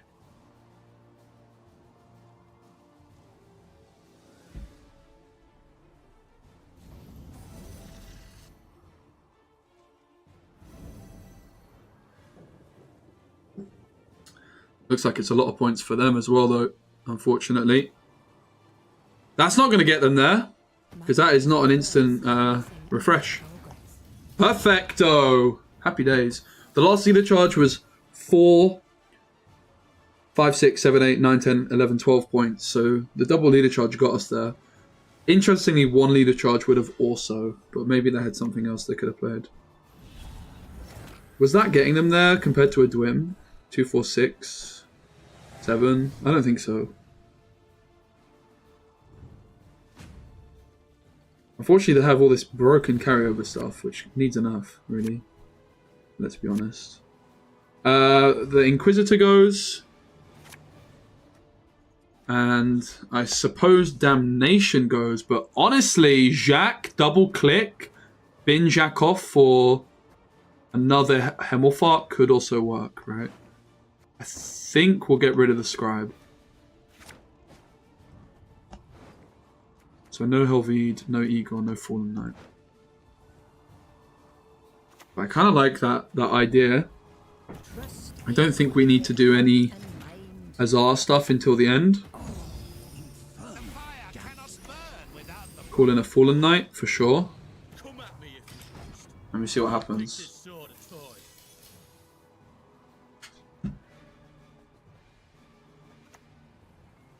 Aura Grey is a bit of a bummer. Of course, we could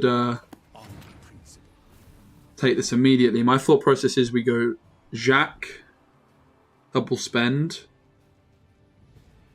then we get another one off Hemmelfart, because this would be. I don't think the 7s are that good, right?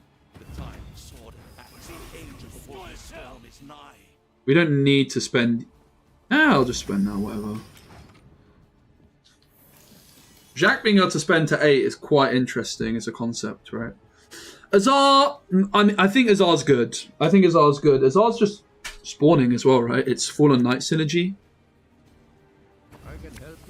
It's not bad, even if you're just playing it for raw value, like we are here. And it gives you, like, coverage against engine decks. I think it's necessary, yes, would be my intuition. This was really cute. This was a good little combo, wasn't it? Give what we demand, and will not harm a hair on your wench's head. Unfortunately, we don't have a way of spending the coins with old matey gone, but it is what it is.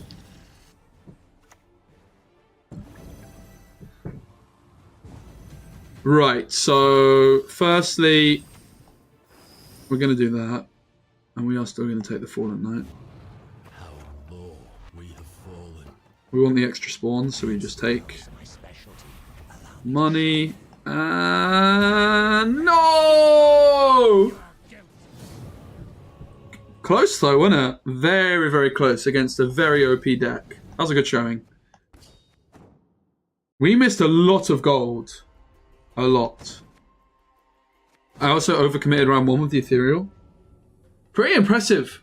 It's a good first showing. I'm sure my opponent didn't play too optimally, let's be fair, but I'm sure I didn't either.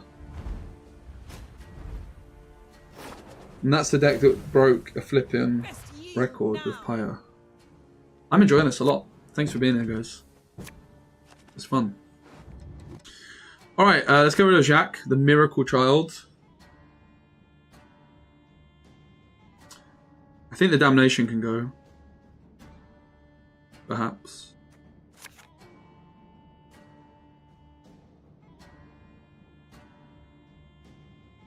It's a bit of a clunky hand, really. Proper Congregation, perhaps. There's not a lot going on here. Up against Tactical Decision. I guess we just do this. Whoop. We might want to put Crystal Skull in, right?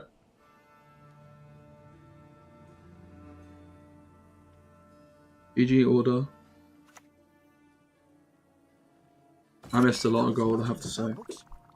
Is the meta broken yet? I'm doing my best. Hey Jedi Medic, what's up?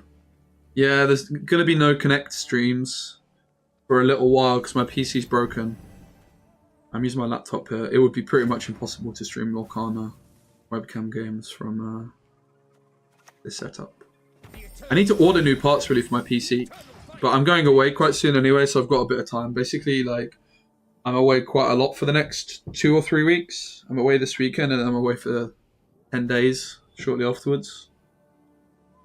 Looking to dance, mate!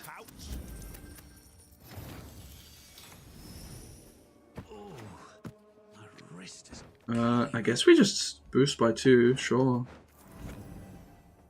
Oh, maybe I shouldn't have done that. I guess I'm using a leader charge sadly, which I didn't want to do. Have you made your offering? This is where the I should have gone front row too. This is where the thingy-majigamabobbers gonna come in clutch. The Fallen Knights, because if I just had a single Fallen Knight here with this board, it's insane, right? I kind of just need to spend my way out of this in like a tempo fashion. Naturally. At once. Like every click is profit. It's just a shame I'm not benefiting off it particularly in any way. Do I just slam old matey? I think I do, honestly. I'm really sad I used the leader charge. It was a really big misplay. The lack of Fallen Knights, bro. If I fought, this is what the Lonely Champion was. If I had a Lonely Champion, we absolutely cooked here. I'm not really sure I should have even bothered at this point. I probably should have just passed. I don't know. I think this was a mistake. I will pass now though, props. Doesn't feel great, does it? I think I got this quite wrong somewhere. Sad. But you can see the potential of the deck, right? The Scribes, the Helveed, then we use the flipping Lonely Champions to clear the board. Keep clicking infinitely. It's like free money. Like every click here is free. You pay 2, gain 2 coins. That's board. Fine vintage it would have made. It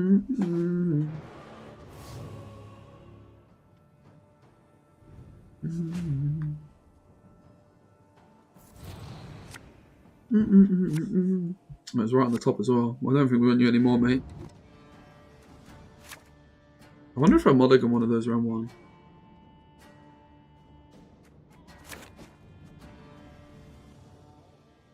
I think we're just too owed here, right? Like, we got nothing in this hand. No Fallen Knights. We missed our tutors for them. Townsfolk? Yeah, that's true. I think Townsfolk might be a bit niche, though. For a 6p card. But I have thought about it as well. I think we're probably cooked. I guess we just go Hemmelfart for a Scribe.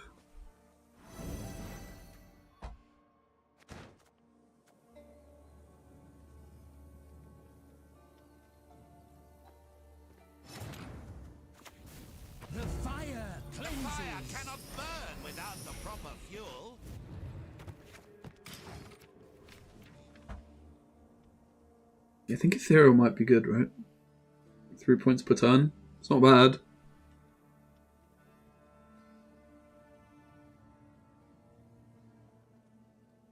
It's just another threat that we have up our sleeve. How to go with Lorcana? I went into my last round and I learned a valuable lesson. If I'm going to decline an ID, I need to ask what my opponent's playing first. Because I declined the ID because I was trying to win the tournament, and then I queue into Curse Merfolk. I actually managed to win game 1 on the draw rather. They won die roll. I won on the draw, mainly with the element of surprise, but I also played it very cleanly, and they misplayed. But then unfortunately I lost the next 2.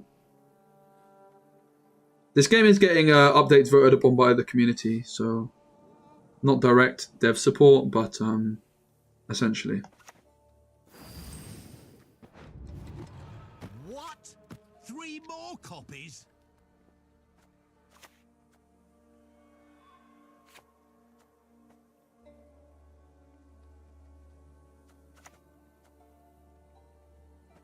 The tongue can conceal the truth. The eyes never. I guess Jacques is our chance in this one, right? Like, we spend with Jacques like no tomorrow. And we kind of hope for the best. If it's peace you desire, prepare for war. We probably go Jacques now.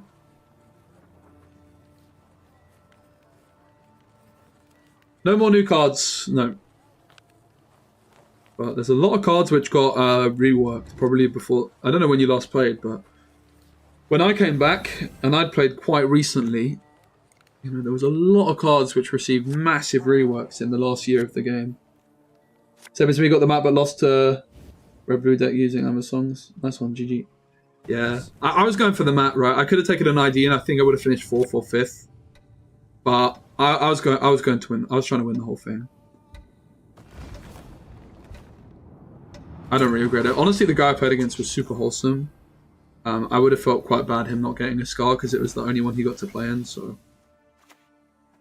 overall, I'm quite satisfied with how it went. Honestly, Jacques kind of popping off. Abandon your false gods. The scribes feel good too, right?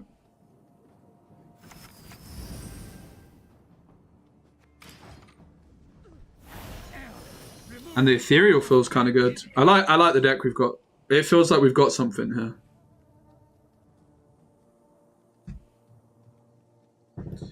I think Pyre will come in and go, "Oh my god, mate. I could never have built a deck as good as you, bruv." I'm pretty sure. As our first play around Vilg. Yeah. Yeah, you could be onto something there. Imperial Golem. That's a bit random, isn't it?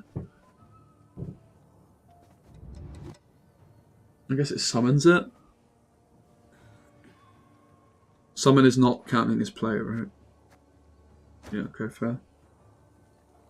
I could see Azar. Carryover, right. Summoning Circle's a cool card. Alright, we actually get the pass. I'm pretty happy with that, considering the position we were in. By denying penance, you confirm your guilt. An austere life is a virtuous life.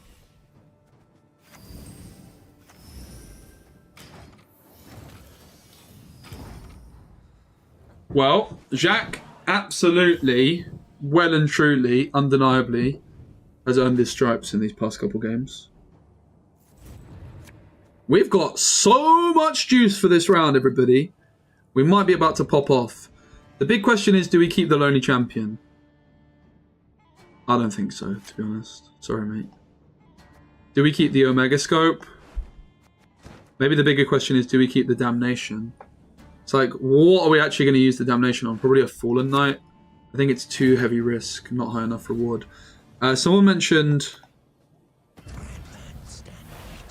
Bilg, and I'm going to heed their advice and go for Azar here before anything else.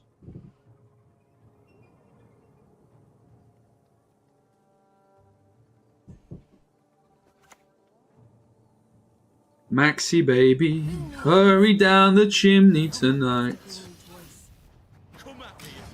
We're going to go Omega Scope back row, Idaran front row,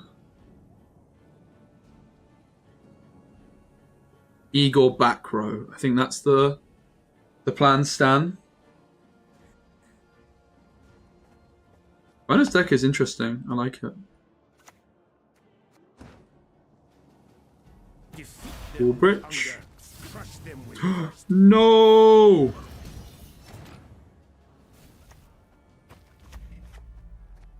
What are we actually looking for all decree? Off bank, rather. I mean, Jennifer probs. But maybe she comes in too late, right? Because all the other cards are pretty good engines. Dolderic is nice for them. No doubt about that. I think we're going to go Idaran front. She's rather hungry, you see. Give what we demand, not harm a hair on your wench's head. Ethereal does seem a bit more like a round one. You know, you don't really want to... We got quite a lot wrong here with some of the play, but I think that's fine. Quite the menial task. Ooh, I mean, that is not ideal for them, is it? They're gone. I think we have to eagle the back. Don't take this sword a toy. Of course, the Ethereal not doing too much here, but could be worse. We take a lock. The question for us here is, do we just take the spender, or do we look for something better? I mean, 8 power, we could get Hemmelfart in. I mean, Megascope's super fine. I guess it's just Congregation, though. It's actually a tricky question. It's not like I have anything to do with the coins. That's important to recognize, right? The coins are close to useless for me. These have Intimidate, so that's also worth considering. Excommunication we don't exactly have a good target for, sadly. Megascope.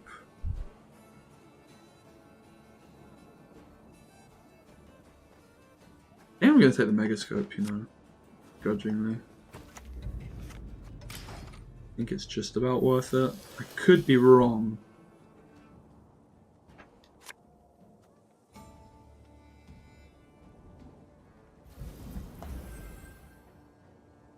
Yeah, I just didn't have a good target for the excommunication, right? There was nothing speaking to me.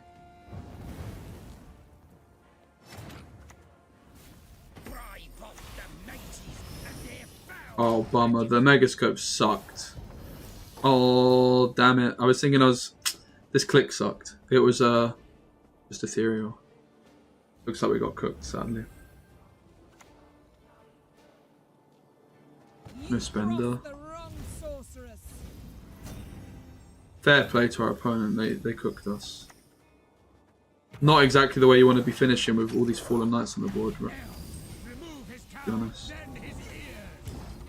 We went a million miles away. We had 7 coins in the bank. They did cook, you have to say. I think we misplayed pretty heavily round 1 as well. I overcommitted, so. I think Ethereal might be better than Tiger, though. I think Ethereal in this spot was bad, but I think Ethereal's it's just an extra engine for us, right? Tiger is it all the units you control? So maybe the Tiger is better. The Tiger sounds nice for sure. The thing is it's like we are an engine deck and Ethereal is just an extra threat, right? Like, obviously in this case, I think we also want Crystal Skull. Obviously in this case, I mean, the Tiger is very interesting in general. Like, what if both are worth it? The Shere Khan does sound better, I'm not going to lie. I do like the Ethereal idea in general. Not really sure I can justify it over Tiger after that game, though. But fair enough. But yeah, I think this is kind of promising. I did some things wrong, I'm sure.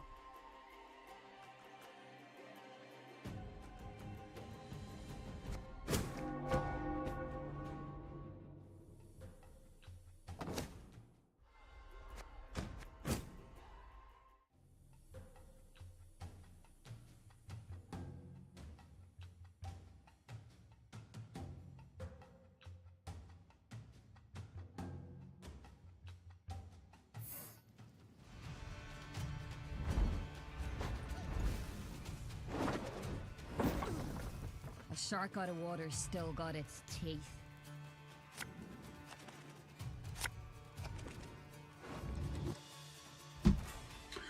Alright, so we like Scribe plus Helvede. I like Inquit. This hand looks good. I think the Megascope goes here with no Darren.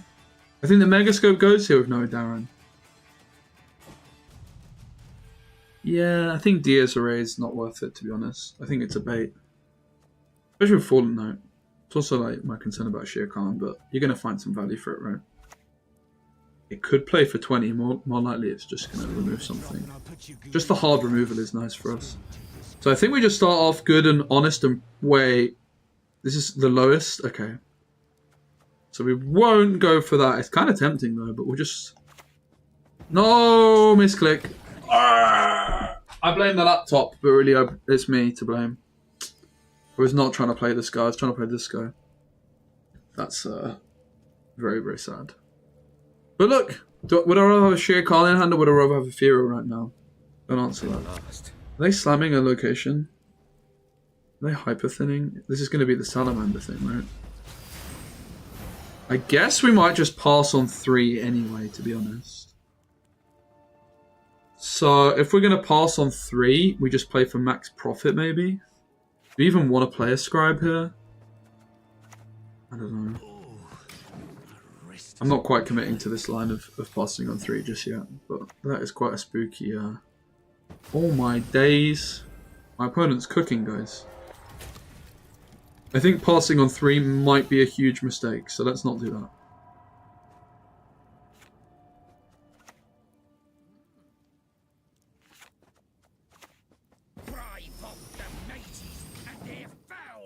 trajectory.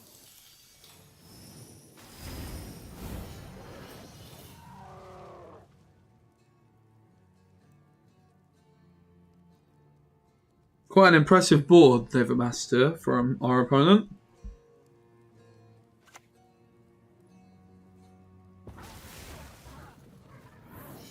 Side effects might include discoloration of the epidermis.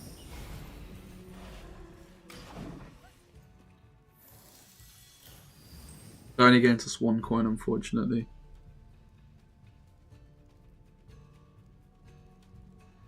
What's this guy doing? Moving?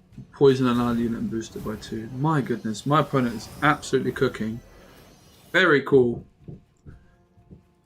I don't think we've got too much hope stopping them here. We kind of just got to pass.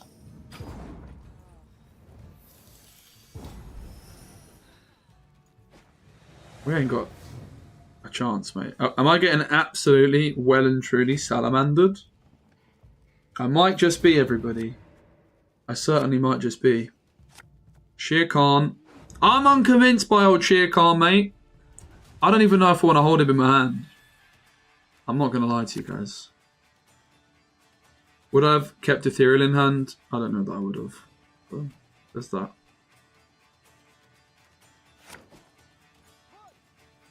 That was pretty insane, wasn't it? I'm not going to lie. That was impressive.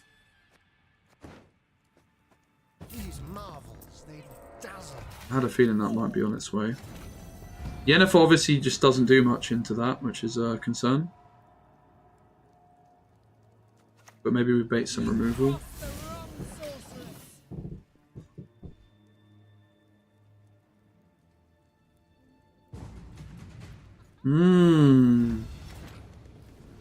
Very interesting. So they are gaining 3 points. They're at 70. I still need an 8-point play, which is easier said than done. It certainly is. Is it just Jacques? I would really not like. I'd really rather not use Jacques, but it kind of just has to be, right?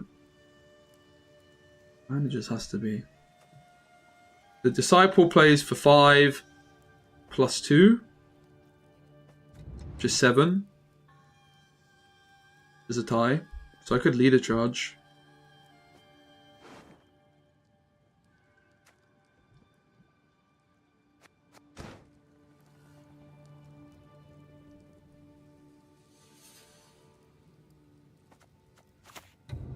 Bummer. The beast shall be born, and the blood of innocents shall flow. Die by my sword. Big overcommit in the end from us. But we'll see. I have all of the Idaran juice with Fallen Knights, and they're the most important cards against a poison deck, you would imagine, right? The Veil is probably something they're not counting on. I think we have to drop the Disciple. We needed that. Do we want a Megascope? I think so. I think I want the whole hand. There's an argument the Megascope could go, to be fair, but I think I'm just going to keep it. How would they even remove a Fallen Knight if I just put it proactively? I don't want to open Azar, that's so slow. I want to use Azar a bit later, I think.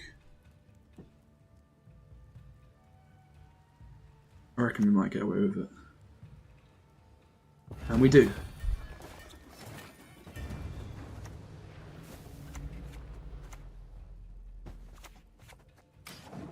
So Darren up next. And then maybe if they hit us with a poison, that's when we play an Azar, for example, right? Like when he's actually getting us spawn synergy. We have Bank, Royal Decree, and Exco to dig. We're looking for certainly Hemelfart. Probably a Lonely Champion is going to be necessary in this one.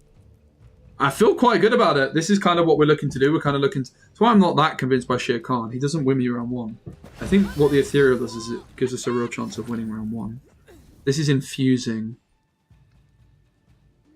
So maybe now's a good time to just take the Defender. It's just got to be a Darren, really, hasn't it? Yes, I think Okay, he's going to get infused. But if he doesn't die immediately, we can take the Igor. And then we can just use the Defender like later in the game, right? But the The Veil on the Fallen Knights seems to be pretty good. You reckon we lost? I don't know. Maybe. The deck seems like a tricky matchup for us. Like, I couldn't have ever won round 1 and I did overcommit round 2, but... These Fallen Knights are going to play for a lot of points, Valerie. Maybe I'm massively under... Oh no, that's a bummer. Taking out the Fallen Knight with the Savvy Huckster. That's a high roll if ever I saw one. But they don't go for it for reasons only known to my opponent. That is a shocking decision. But a shocking decision that I benefit from. Is it because when they gain coins, this is going to die? Is that... Whenever your opponent gains coins, damage stop by 1. Why did they just not remove the Fallen Knight, my friend? That is an absolutely shocking decision.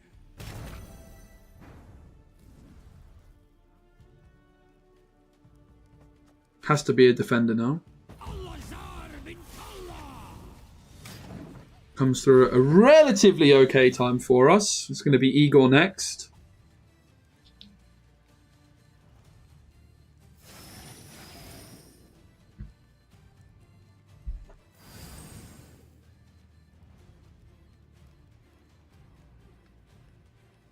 Yeah, Veil is what we're banking on, that's for sure. But yeah, we're probably cooked. How did that die? Is that another Fallen Knight they just killed out of nowhere? Like, what? They really just killed another Fallen Knight? Like, how did that even happen, mate? Wasn't it like 6 strength? How did that actually even happen? I'm so confused how that happened. What the hell just happened? Guys, am I missing something? Didn't I have like a full strength, 6 strength Fallen Knight that just disappeared? Like how? How the hell did they do that? They got cheat codes, guys. It's the only explanation.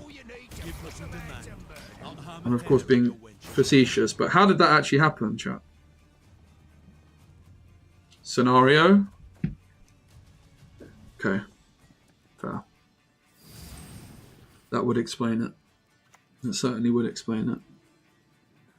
I mean, it looks like we're cooked, but all is not completely lost. Copy.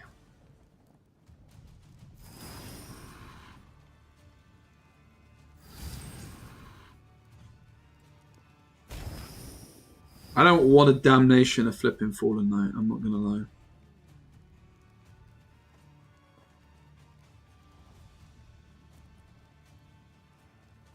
We need more. So I guess it's just Hemmelfart, normal Hemmelfart. But we could bin off Fallen Knight for another Hemmelfart first, while it's actually at 8 power. Like, if we're going to do it, we should do it now, right? How else could we get an 8 power card? We can't really, so we should just do it now. Buy the planets! If we're going to do it at some point, we should do it now. I believe. So let's do it.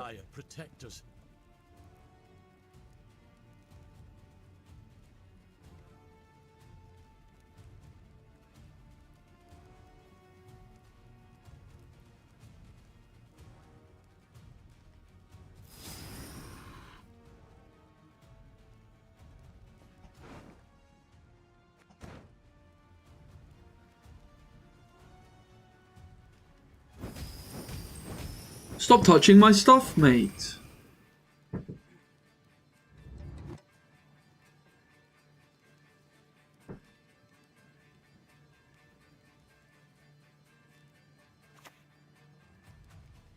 The good news is they do have Veil. I assume old Hemmelfart's gonna get ripped here. Yep. Yep, yep, yep. Yep, yep, yep. Yep, yep, yep, yep.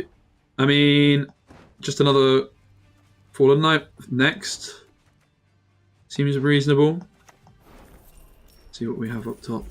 Fallen Knight's quite far below, but I guess the question is how much does the extra coins matter?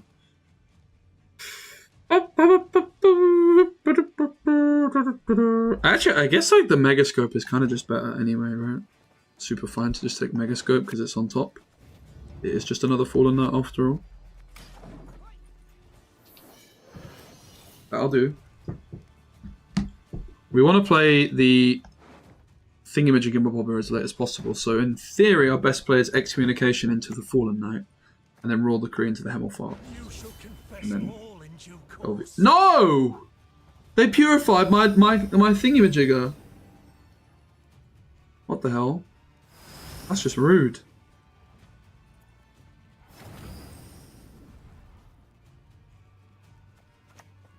You are not worthy of the fire's Bummer. purity, not worthy of its light. Shere Khan. 1, 2, 3, 4. Does he count himself? That is a rubbish set of cards, isn't it? Absolutely rubbish.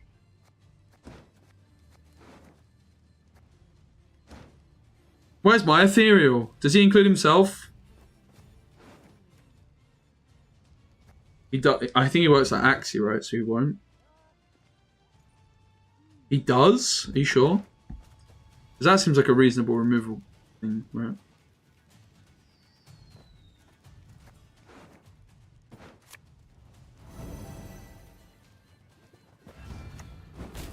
He does! Confirmed. Halt! In the order's name, I confiscate. That's pretty good. 1, 2, 3, 4, 5, 6. Positioning was a bit off, wasn't it?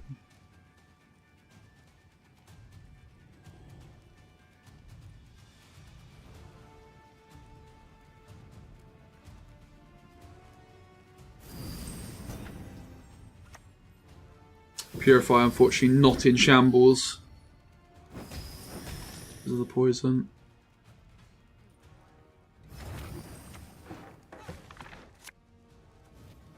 The eternal fire lights our The fire way. cannot burn without the proper fuel. Bro! Game, why are you the way you are? That is so dumb. Oh my god. Devs? Why is that a thing? Come on, that's just stupid. That is actually so dumb. I cannot even be bothered. You're killing me, mate. You're killing me, devs! That's so cringe. Why is that a thing? It should not work that way, man. Come on. Give what we demand. What kind of devs? Harm at hand. Where you at, mate? We need you right now. Neither of mercy nor forgiveness. Guys, can someone tell the devs there's a bug they need to fix? Remove his cowl, then his ears. I'm gonna go for a wee. I'll be right back.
Did they spend all their coins? Or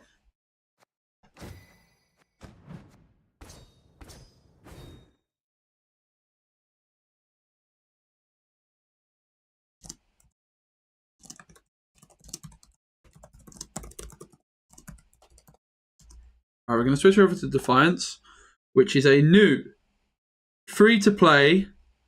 I'm excited for this browser card game. It's quite a combo. Playdefiance.com. Let me try and work out how this works. There's going to be more Gwent coming next week. FYI.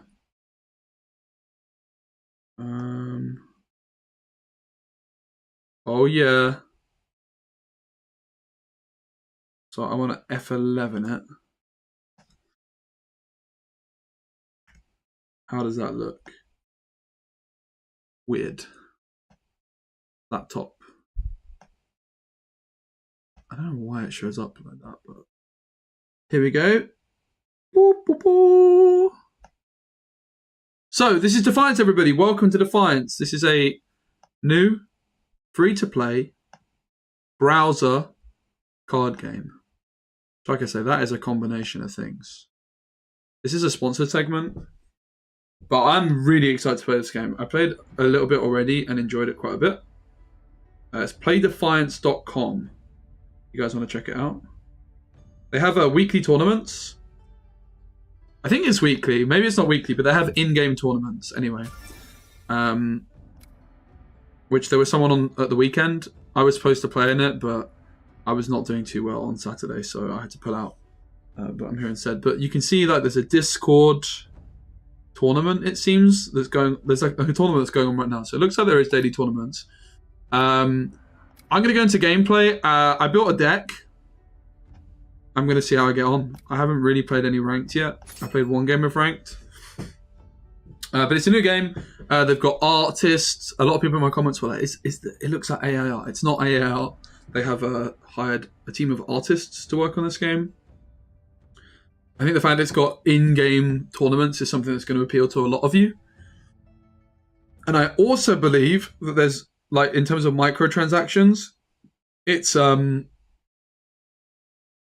cosmetic for now. So we have a mulligan. I'm still learning the game very much, by the way. You gain 3 mana a turn, so like this is mega expensive. I don't want that. And then I get another mulligan. This guy draws a card every 3 turns, which seems insane. But I think for like his cost is a lot. Reduce the cooldown of another ally by 4. That's good. I guess we'll keep this. Because I think the spell is also just always good. Maybe I just get rid of it and hopefully draw it again later. But these expensive guys, I don't really want my deck. You gain 3 mana at a turn. So there's different... I probably need to move where my camera is, actually. Let's go top right. It's a bit skew-if, isn't it? Bear with me here.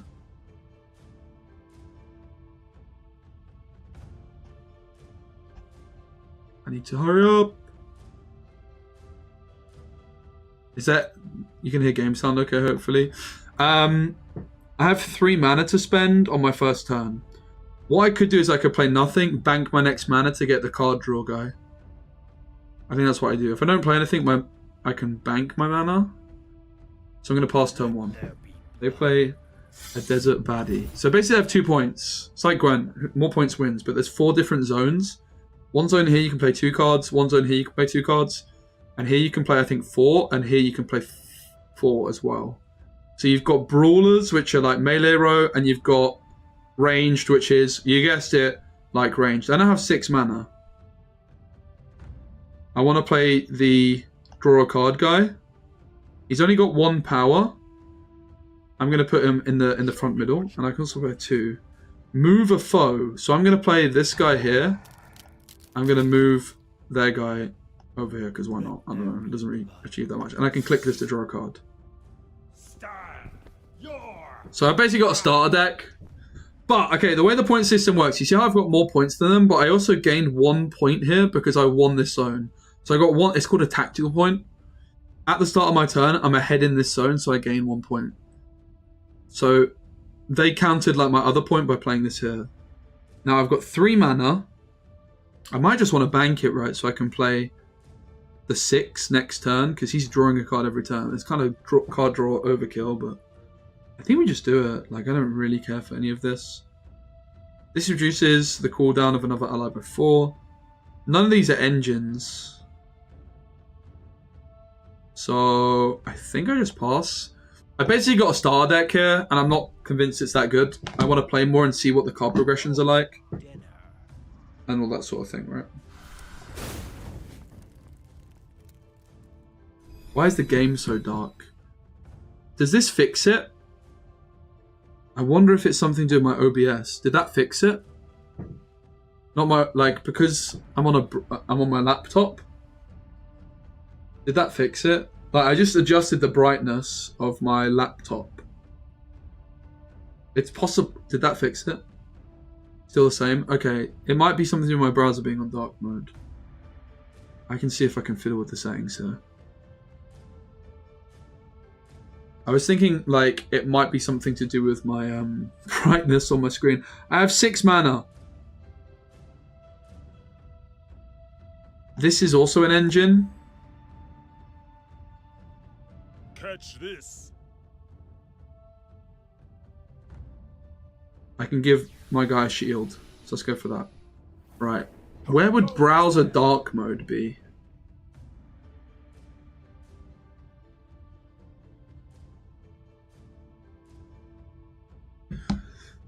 We're getting cooked. You see how they got 11 points? Alright, we draw a card. If slain, returns to field with 1 attack. Let's get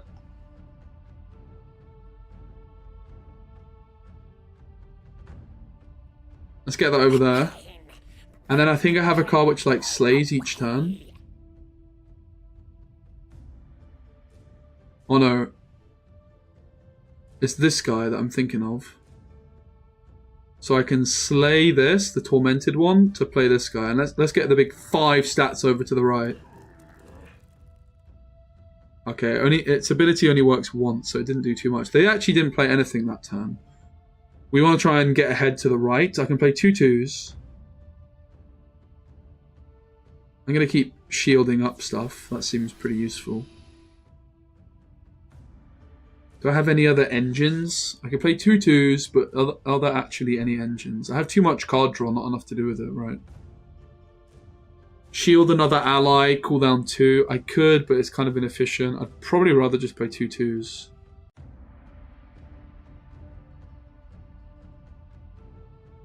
My deck sucks, it seems like, a little bit at the moment. I have too much card draw and too many expensive cards. Now that I can use, I know that much.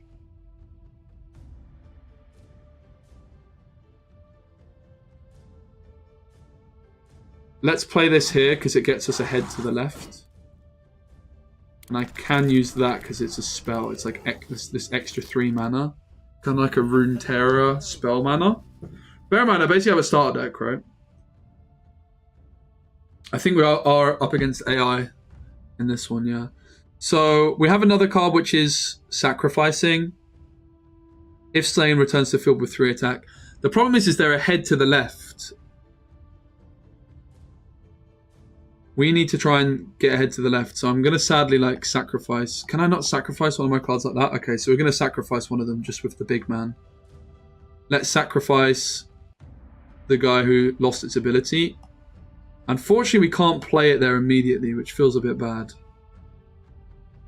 So into the front row he goes. But it's my own fault for taking up too much space, and we learnt a lesson, right? If you want to destroy something, you can't play it immediately in the same row, which would actually work the same way in Gwent. You couldn't, like, use a Bargeist on something in the front row and play the Bargeist in the front row if it was previously full, right? You're 2 damage to a foe on the opposite row. That sounds quite good. How much is your life? Does it? No! I right-click to try and cancel, but it doesn't work in this game. I just cancelled the ability and I didn't draw. We're learning, guys. Mistakes are being made. I need to try and work out the brightness situation after this game. You can play 2 2s. Can only be played from hand if someone was slain last turn. If slain. I have a card which is like eating stuff, but we never drew it. I have 14 cards left in my deck, so it's still quite a lot. Let's draw. Deal 3 damage to an enemy on the opposite row. We have 7. We're winning over there. We're losing here. We're winning the front. We need to try and win the back, right?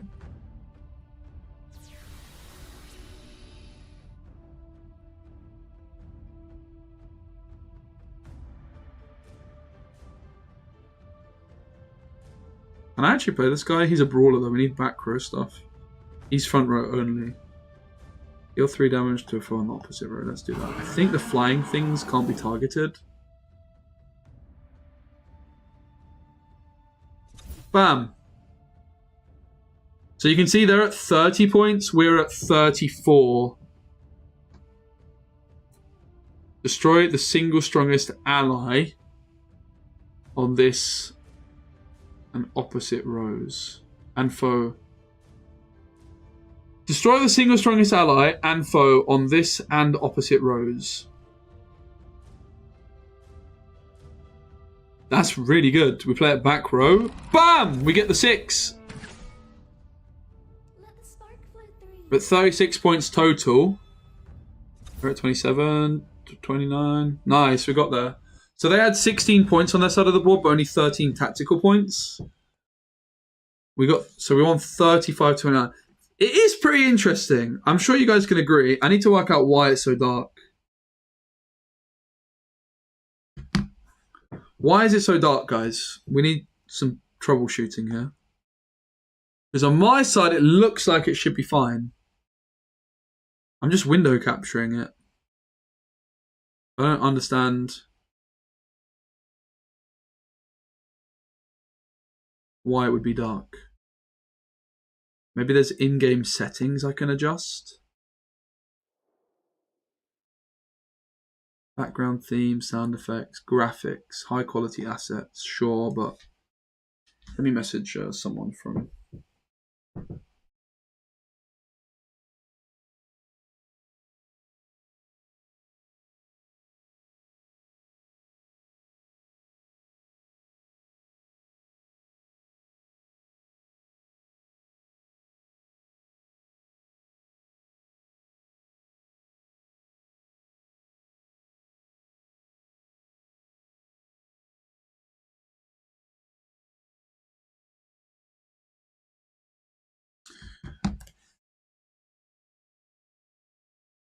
Well, let's go again. Let's go continue and see if we get like any new cards.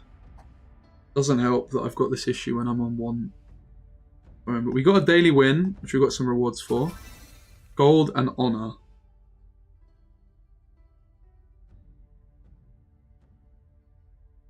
Yeah, this is Defiance. It's a sponsored stream. It's a new free-to-play card game you can play in your browser.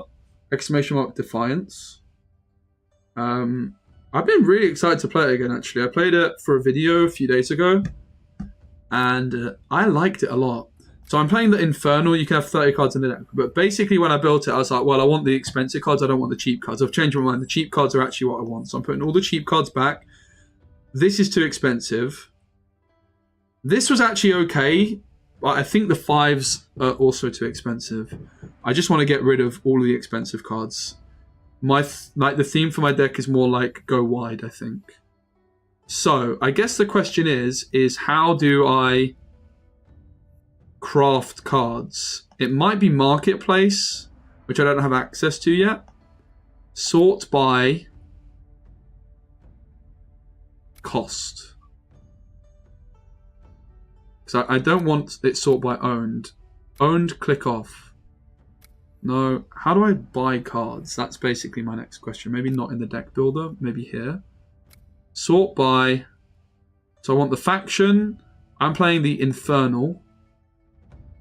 Alright, here we have some unowned cards. How do I scroll down? That's another question I have, because I actually don't know.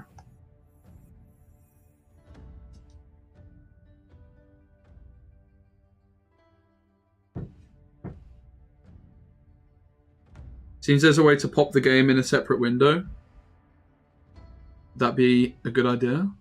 I don't know if I need to do that, but maybe.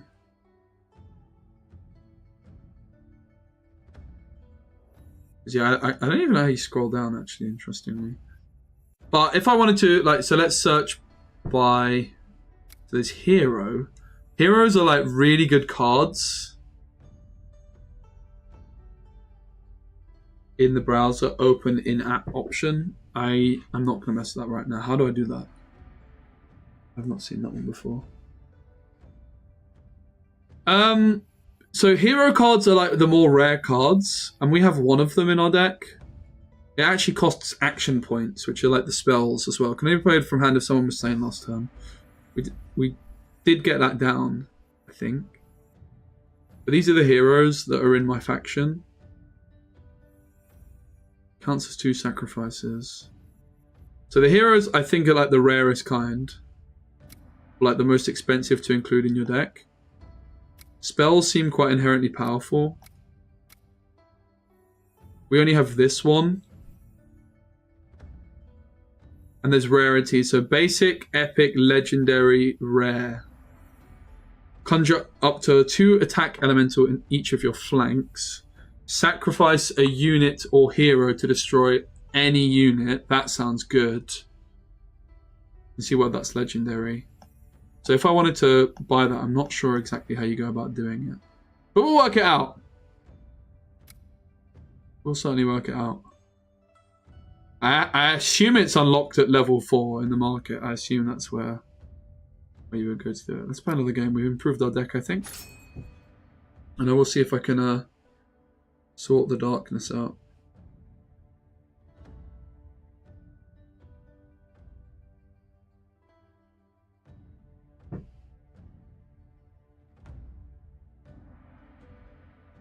But I'm just using window capture. It shouldn't be coming across dark. Doesn't make any sense to me. Any ideas, guys? What might be causing it?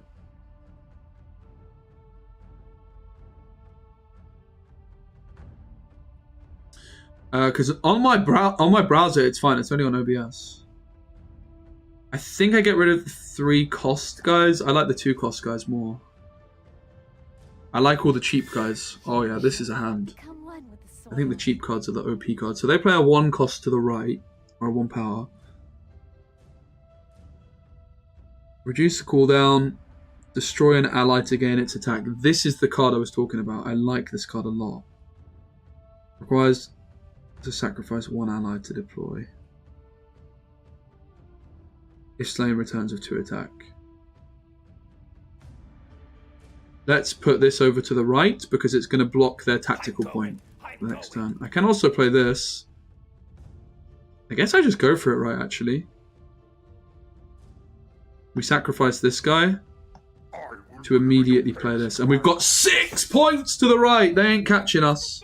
What does this one do? Nothing. It's factionless. It's a neutral.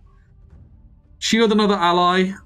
It's an engine. I think I'm down for that. Let's put it over to the right to try and get a tactical point there. And shield the big guy. We're off to a good start, aren't we? Does the OBS have a brightness level for the particular scene window? Thanks for the suggestion. I don't believe so. It's tricky trying to check while also on my laptop. I'm just window capturing. Windows turning up, window match priority, capture cursor, client area, force SDR. What is that? Any ideas what forcing SDR means? So they played also this guy. I think I'm fine going in the back row here. They're not gaining a point over to the left. And this threatens us to get 1. This card's really good, I think. The Mortar. It's the card I was looking for. Almost got it. Previously, to be honest. But they've now got on ahead to the left and the back. So we're chilling in the right, but we need to contest either the back or the left. Deal 2 damage to an opposite row. Doesn't unfortunately quite remove it. I would like to get this developed. It is a bit of an engine, but not exactly at this moment in time. We could just play the big man in the back. We just sacrifice... we would actually be the big man in the front, but it contests the back because this comes back at 3 power. And then we'll give the shield to the big man. We're getting those tactical points. They're getting their first tactical point in the back.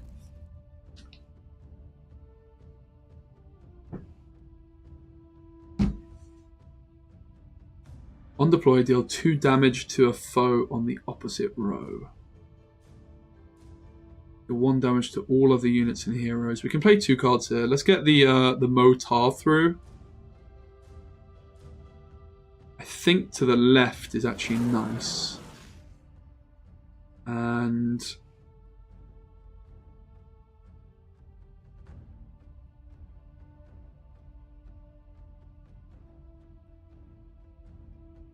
I don't need this power over there, so let's get it to the left instead. And then I think we play the cooldown in the back. Oh, wrong card. Oopsie daisy. That was unexpected. Deal 4 damage. They killed the Motar. Oh no, the Motar's over to the left. That's a big card. 6 stats. Wow. Yeah, we'll get the bandit through. That's quite good. I fear we're just not really contesting the back. So let's go over to the right here to contest that at least. And I guess because I'm not contesting the back, I should just stack the left a little bit more. The Motar for them is insane. Look at that go. This card's cracked, but they're not doing too much to disrupt us anymore. Deal 2 damage to a foe. I think we'll do that. So we remove this. That's why I like this card. It just has a lot of utility. Oh, wrong one. I want this. How much is your life worth? Bam! We still have 3 spell points to use. Maybe there's a window that's minimized and messing with the OBS. Standard dynamic range. Thanks. I don't know. It's weird. It's just I'm on window capture. I'll try display capture after this. See if that fixes it. Give 2 to an ally. Pay up or else.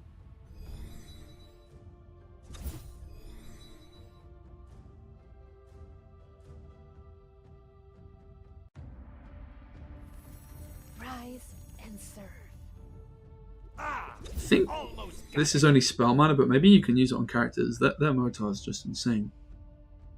Play on opponent's row. Next turn, deal 2 damage to all foes on the row. Ooh! To flipping lacerate Sabrina. That's pretty cool.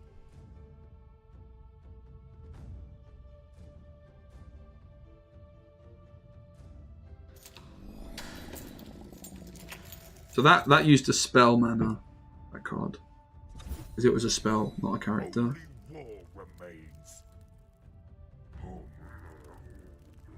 But our lower curve definitely felt a lot better. We missed the card draw card and we still were able to spend almost all of our resources. Deal 4 to a foe, don't mind if I do. What happened to the flipping Motar? Did they really destroy it? That wasn't too bright, my friend. Ah, almost got it.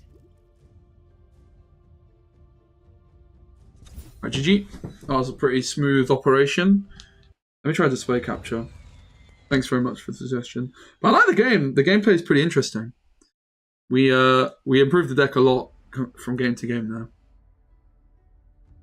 Right, let me delete the window capture. And it's going to look scuffed because I'm on one monitor, but let's try display capture.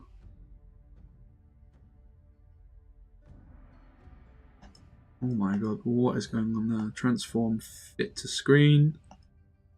Oh my god. That did not work, did it? No! One monitor not popping off.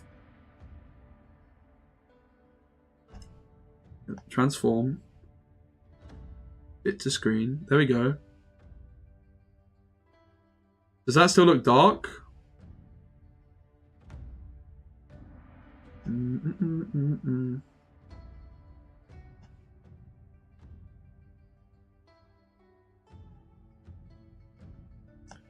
Sorry about the scuffed OBS setup. It's just being on my laptop. And having an OBS issue is not a good combo. Again, only on my laptop because my computer broke. Yeah, that's not quite perfect either because it's like too big now, right? I don't even know if I want that. It might just be better like this. That's why I don't want the display capture so much.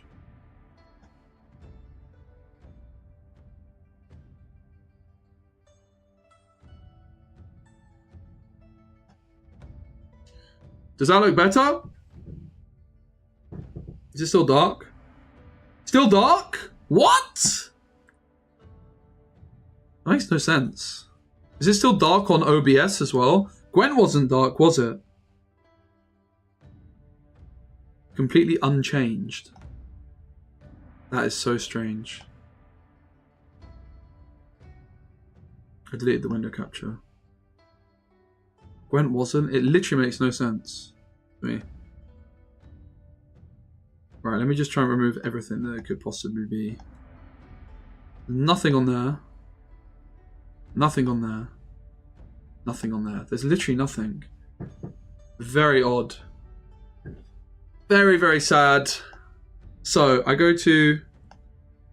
I'll just show you what I'm doing. Display capture. Because this is not the one I was using. I was using window capture, right? Window capture. Defiance. Capture method, automatic. Bit 10. Force SDR, maybe? I don't know. I'm so confused, mate. I'm actually so confused. Also, I don't really understand why it is zoomed in so much every time. Aye. Very sad. I don't know what's causing that.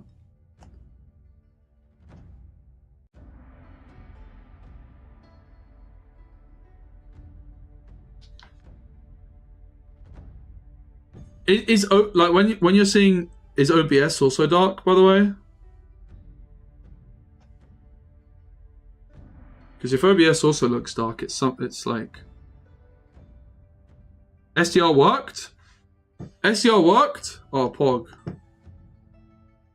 Force SDR. That's bright again. It literally looks the exact same from my OBS. That's good. Okay, get in. Woo! That was stressful. Thanks, guys. That was a little bit stressful.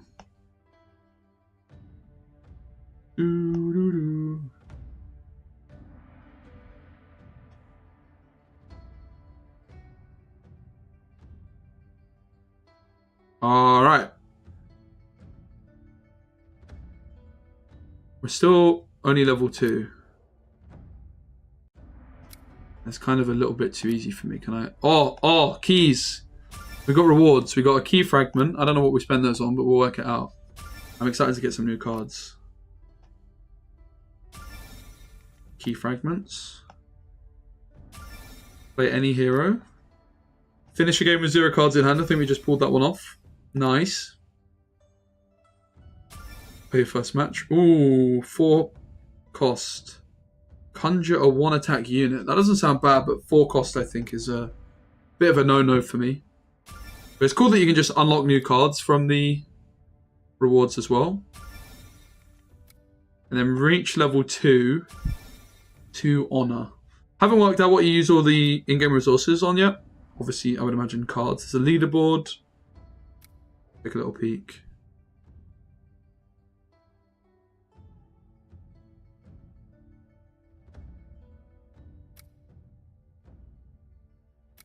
And yeah, at the moment there is a Year of the Snake event going on, which is going on for a few more days. There's going to be another event afterwards, I believe, as well coming up. Better chest, double rewards, and special live streams with your favourite creators. Oh, my favourite creator is not on one. Oh, wait. It's me. And yeah, there's tournaments that are free to sign up and you can play in, which is a pretty cool thing. I love in-game tournament system. I think that's really, really cool. So we're hashtag searching.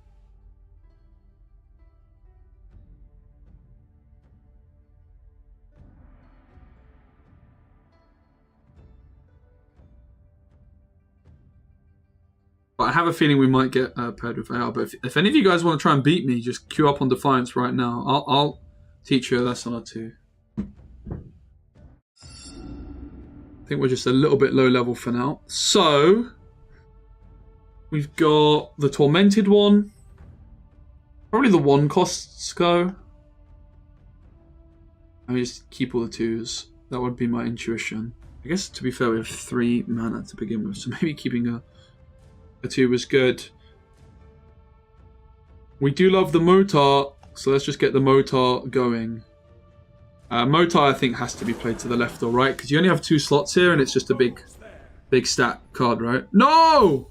My Motar! Okay, we're off to a terrible start, guys. I've been cooked. One day you will regret this. It looks like the player going second gets some extra mana to start off with. Maybe going second is a bit of an advantage. Attack again, +1 attack on fly, can't fly.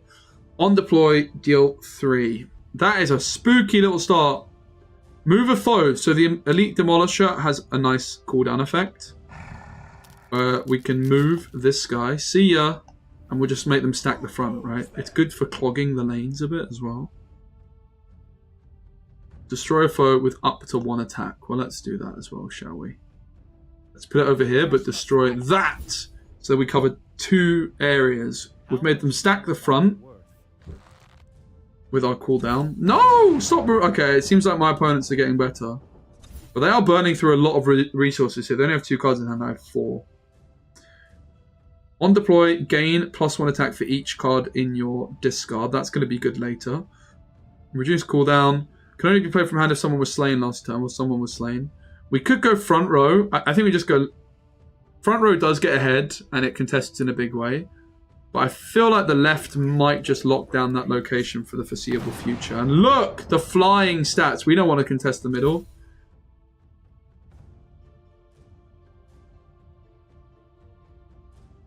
Let's get this guy down. He's going to set opponent's stats to slightly less. Interestingly, we could sacrifice this to get this down. That doesn't sound terrible, but let's do that.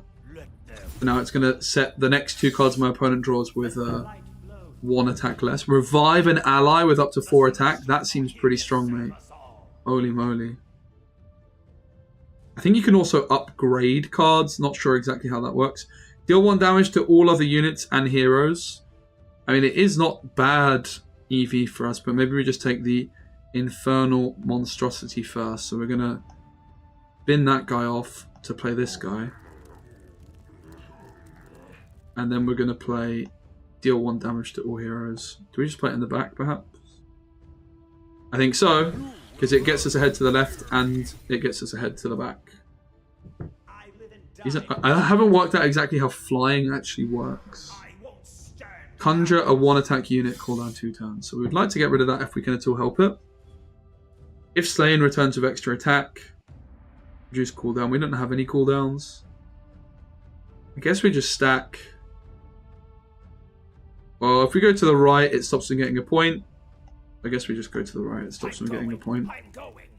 In terms of tactical points. They didn't play anything. We do now have 4. We could play the Oculist, but it's going to get better the longer we wait, potentially. We could deal 4. The Lightning Bolt seems great. Let's do that. And then the big question is... Oh, we could still play this for 4. And I guess we will. We'll just play in the back. Bam! 4 mana, 5 points. Not the best, not going to lie. But we're still ahead in the back. We gain 2 tactical points, no, 3 tactical points. We are pulling ahead. I think we play nothing this turn. Could be a good tactical play to just play nothing. Maybe we just play this. It's ranged. Get an extra point in the back row. Because if we hit like a 1 power card, we might be glad I've played it down. Damn. They hit this for some reason. And it just comes back. Yeah, if same return with 1 attack, let's go there. And the ranged, of course, brawler and ranged, you can only play in the front or back, but that you can both be played on the sides.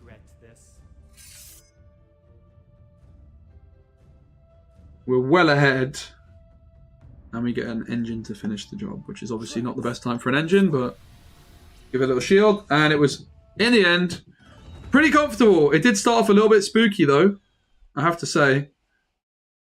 So guys, if you do want to play the game, play Defiance.com. You can do !Defiance. Appreciate you supporting the stream. I appreciate Defiance for sponsoring as well. Why is the game so bright? You're kidding, right? You are kidding, right? Don't say that. You are kidding, right? Oh my god, guys, I can't deal with that.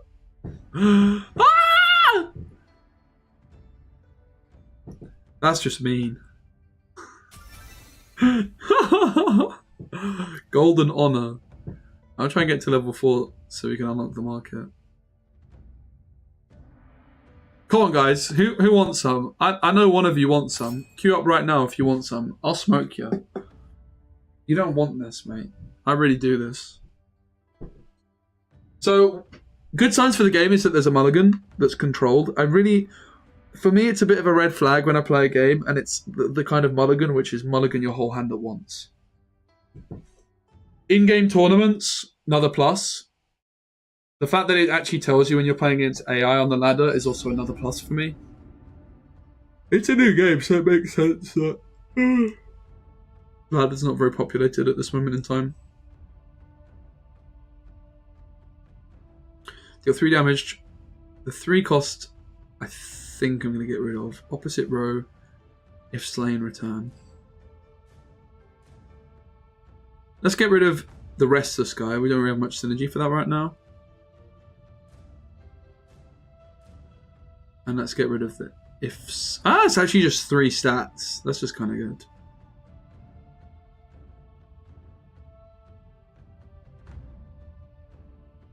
Destroy a foe with up to 1 attack. Ignore shields. That could be useful. I'm going to take a risk and keep it. On deploy. No, it's a cooldown. Disable target foe or ally ability. Remove buffs and debuffs and restore base power. Descend. Increase the flying counter of ally celestials by 1 turn. Well, look at that.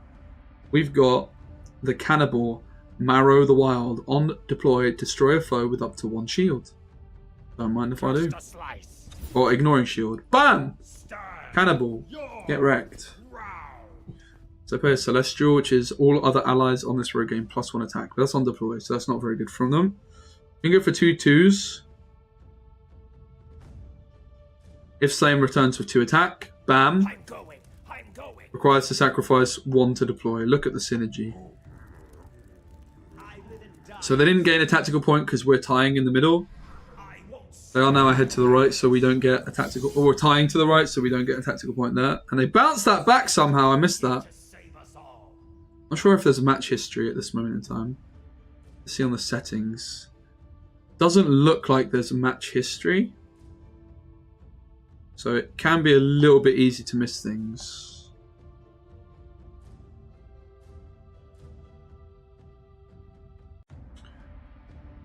On deploy, reduce the attack of the next 1 card. Deal 3 damage.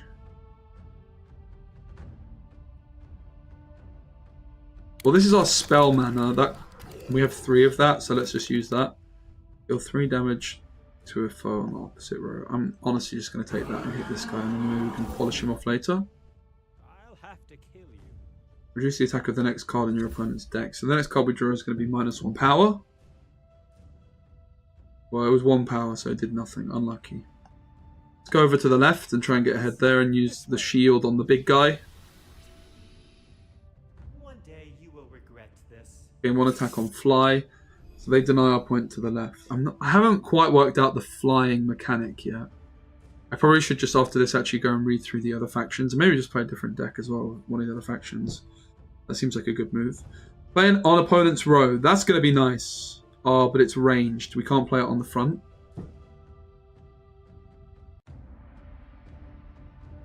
Well, if we don't take the reduce attack, we might not ever get it through. And this also contests the left evenly, so they don't get the tactical point there. It's actually a very close game. They got ahead of us, so we don't gain a tactical point to the left, only to the right. Can we do anything about that? We can't play this. We can only play it in the back. Obviously, you can play to the left and right, but they're both full.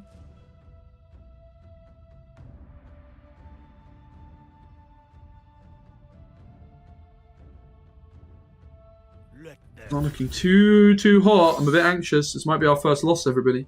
Destroy a foe with up to 2 attack. Ignore shield. So they're now ahead to the back as well. But I can now play this in the back. On deploy, give +2 attack to an ally. That's really good. Because I can give the +2 attack over here.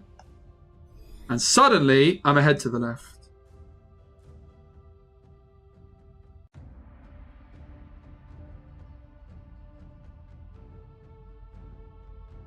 So the question here is, do I actually want to play anything? I can get up to 5. I mean, I think I just want to contest the back still, right?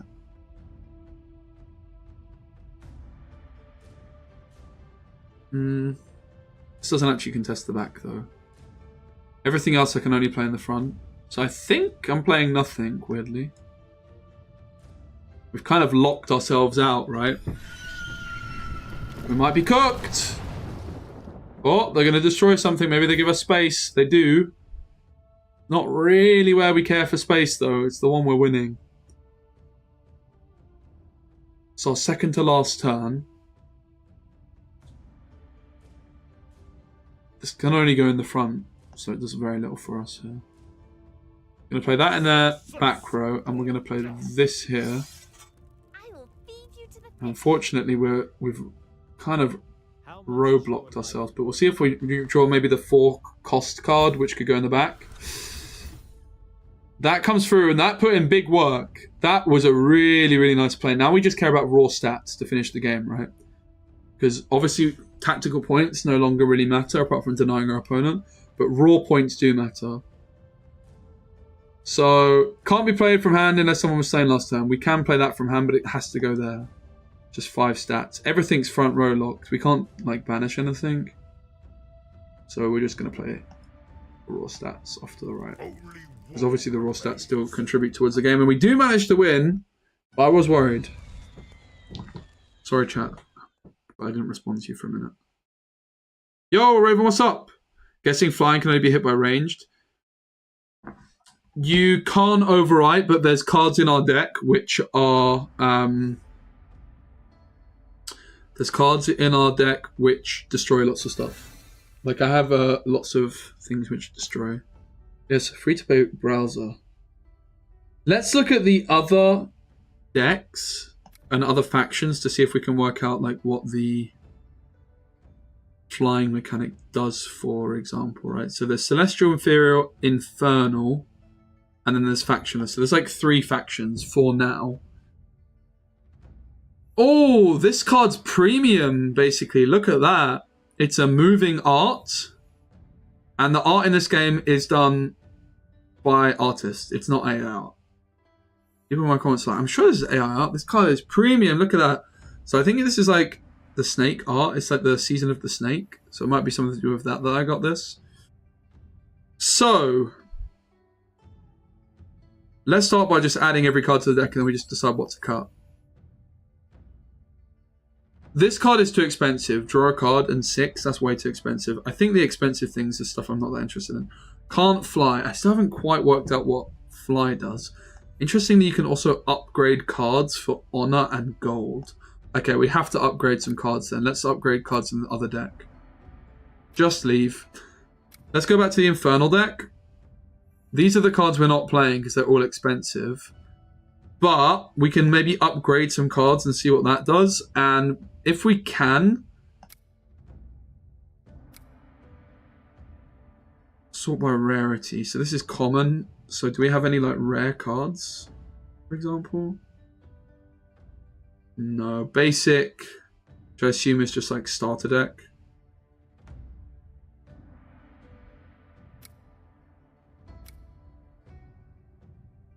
Rarity, basic, common. So we have some commons. So we don't have any rarities, but maybe like the neutral cards we could upgrade. Or what did I just think was the best card? Probably the move card, I think. It's the one that like, or maybe Lightning Blast seemed really good. Deal 4 damage to a foe and it's factionless. Let's see if we can upgrade Lightning Blast, right? So it's going to cost us 20 gold and 3 honor. I currently have 190 gold and 8 honor, and I also have 19 key fragments. So let's upgrade card. I don't know what upgrading does just yet. Deal 5 damage? Oh, damn. Okay, so the card actually just got better. Oh, interesting, mate. That is very, very interesting. So upgrading cards actually improves their power level. No, it's not. There's no crypto in this game. As far as I'm aware.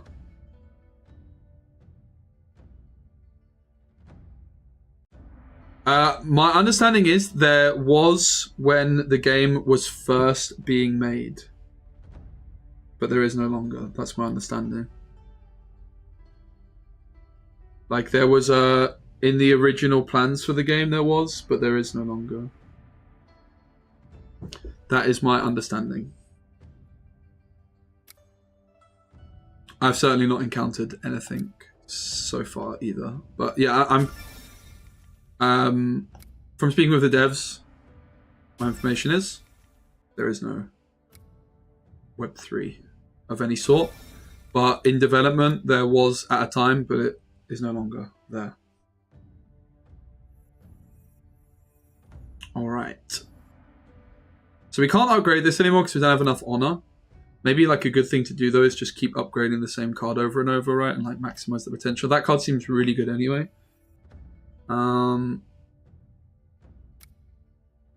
It's interesting to see if we can work out like the flying keyword. Is there a way that we can like read about the factions? Because I know earlier on in the game we could read about the factions. Maybe there's like some sort of thing here we could read about the factions, because I know it was there somewhere at some point. We had like some information about the factions, but I can't remember what it was at this point. Right, reward box. It looks like we get a reward box for 30 keys. It contains 1 basic, 1 common, 1 uncommon, 1 rare, and a random card. Okay, interesting. And that's for keys. Oh, we got 2 more honor. We can't quite upgrade the lightning bolt once again, but oh, this is also completed. Daily quest, 100 gold and 8 fragment keys. That means we can open a reward box. 5 rewards. All right. Wow, that's a lot of cards. We got Relentless Threefold, Restless Threefold. If slain, returns to the field with 3 attack. We already have one of them, I believe. Maybe. I guess the question is like how many copies of a card can you play in the deck? I believe we already have one of them, but that actually seems like a good... it's 3 costs. Seems quite good. This one's inferior, which I'm not playing. All the others are inferior, which I've not been playing yet, but... Gain 1 attack whenever you play a spell. This one's also inferior. Destroy a foe with up to 2 attack. Create and deploy 1 copy. The mad ones.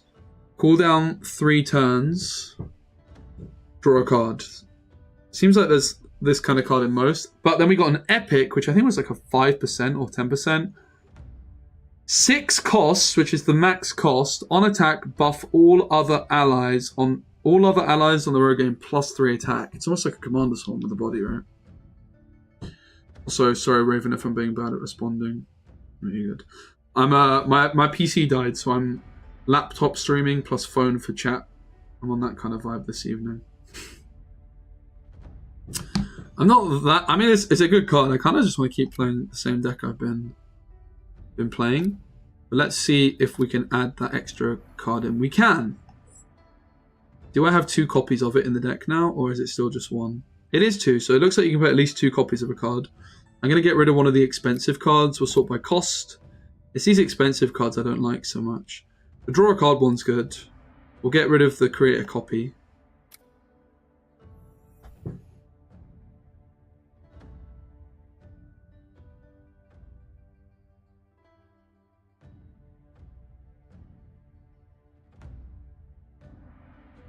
Nice one, Sidarius. You can find it here at Play Defiance.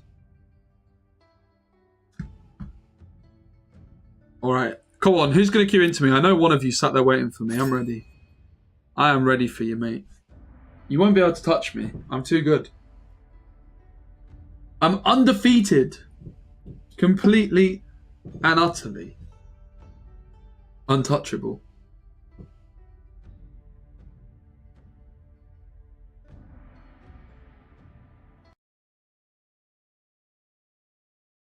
I knew none of you wanted it, mate. And who can blame you? You know you're going to get embarrassed. This one's the card draw. I think we keep the card draw guy in opening hand. Destroy the... I liked this card, I have to say. This card's good with the card draw. We go bam bam next turn. Probably get rid of the cheap card. I think Power Reap is good in the late game, not so much early. So do we, because we're going second, do we gain extra mana to begin with? we don't. Now, here's a interesting strategy, right? Like, I could contest the board, or I can be greedy, not play a card turn 1 to get the extra mana, but then I can play on my card draw engine. I can immediately use the Wartime Inventor as well. On deploy, reduce the attack of the next card your opponent draws. I don't think it mattered, because it was already a 1 power. So, we are going to play the Northern Henchman. He's henchmate. I feel like he's fine off to the left because they don't really have that many points there, right? We draw a card. And then for the other 2, we're going to play the Wartime Inventor in the back. And reduce the cooldown. And draw again. We've probably got too much card draw, not enough resources, to be honest, but they get rid of the card draw guy, but we got a lot of value out of it. It drew us to, well, I guess we got a decent bit. We didn't really get that much value out of it, but we got some. We can also play this for 3. Disable a foe or ally ability cooldown. That's good. I don't think they have any abilities right now, though.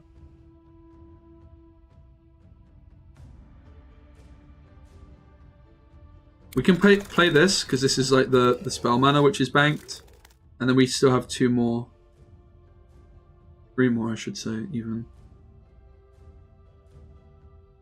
Deal 2 damage. Let's go for this guy and get that. Tying the left. So they're ahead in tactical points at the moment, but we're ahead in raw power. But they're now ahead in raw power. Gain 3 attack whenever an ally is deployed on the row. Wait, that's really strong. That has to go. Gain +3 attack whenever an ally is deployed on the row. Are you kidding? That's insane. Well, this seems like a good opportunity to say no. You can't do that. And debuff it. From Gan, Dolan Blowpipe. Give all your allies +1 attack. Okay, it was a spell. 3 mana per turn is what we're operating on still. Nothing was slain last turn, so we can't do that. I quite like the idea of trying to get 2 points in the back. We could do this. So we go 1 point to the left, which blocks their point for now. And we go 2 to the back, which also blocks their point. I think our start was just a bit slow, right? Like, oh, and now they're kind of popping off. We're not really ever contesting the left, so we have to try and contest the back and the middle.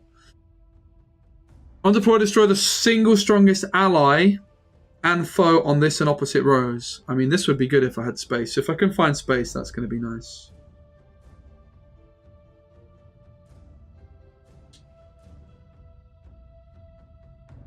We'll go for the back row single point because, I mean, it gets us ahead of that. We are struggling. Deal 3 to a unit on the opposite row. Fair enough. This one requires to sacrifice 1 ally to deploy. Well, let's sacrifice that. This is a really good card for us. We go here to the right. Contesting the right. Maybe I should have actually just sacrificed the other one because I actually wanted the space, right?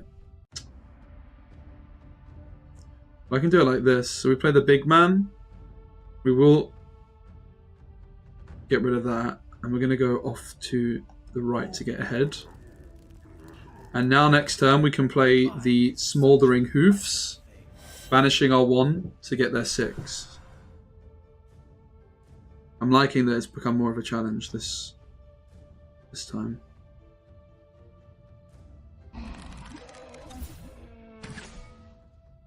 Oh, it can destroy itself. Interesting. This is a debuff card we could hit them with. Can't be targeted by opponent. Can't be targeted by opponent. I still haven't quite worked out how flying works. Like, how is the flying being enabled? Seems like I haven't really got anything to debuff because I can't target any of the flying stuff. Any ideas, chat? The Celestials are here to save us all. Reporting for... It is the most points, yeah. It's not just on your side of the board, though. There's like these tactical points. And you get a tactical point. Like you see here, I get tactical points because I'm ahead in the front and the right. At the start of my turn is when you gain them. We could skip the turn because then I can go this plus a card next turn. I could just play... I guess I play the 2 now. And then next turn I'll get 4. So we're just going to play the 2. I have to sacrifice something to play it. Also I can take the debuff guy.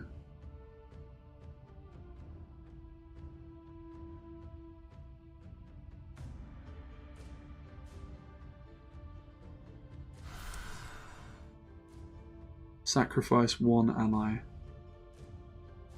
What do we sacrifice? I guess you to play you. Bam. We have one last card. This is a spell, so we can actually use that. This card's really good.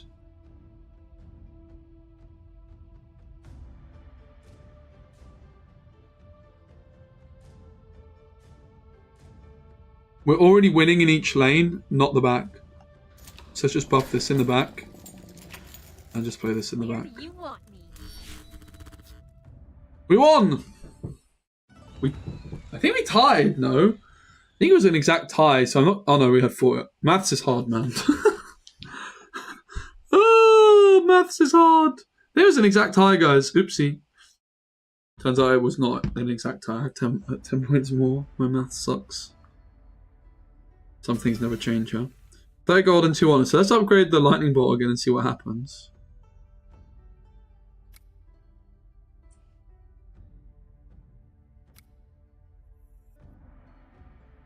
Let's go for another lightning bolt upgrade. Lightning blast.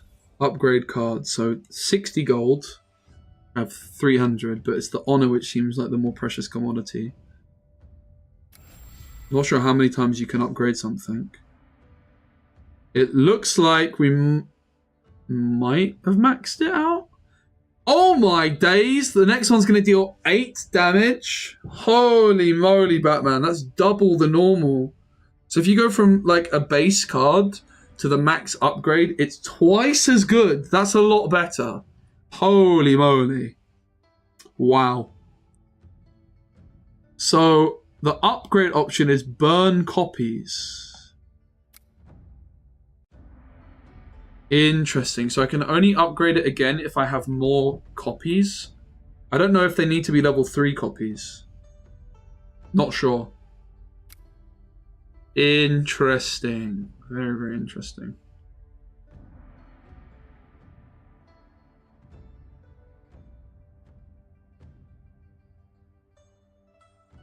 Hey guys, don't forget to get involved at playdefiance.com. And thank you, Defiance, for sponsoring the stream, and I appreciate you guys for hanging out and supporting me as well. Let's go again. Reward box is 60 keys. I missed the daily tournament, sadly. But you can see there's a lot that are going on, often with like 20 to 40 people in.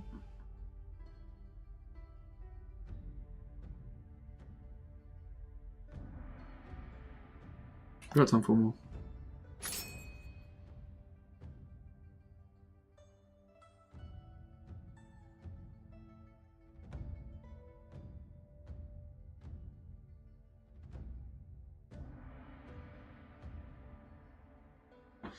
I'm gonna go eat, and then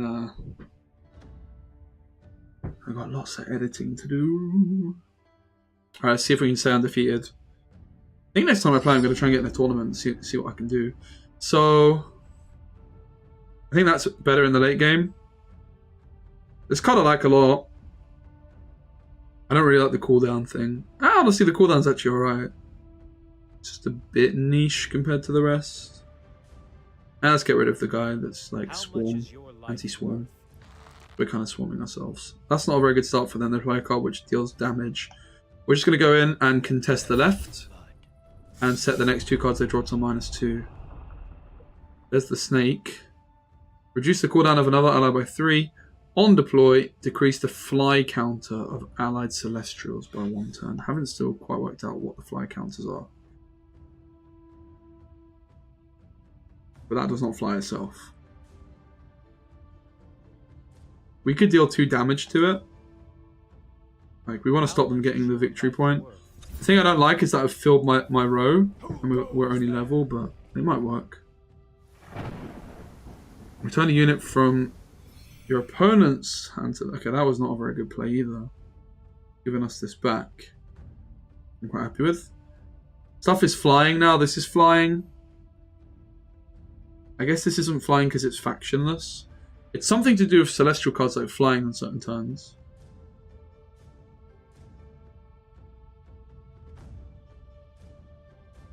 One deploy destroy foe with up to 1 attack. I don't really want to touch any of their stuff.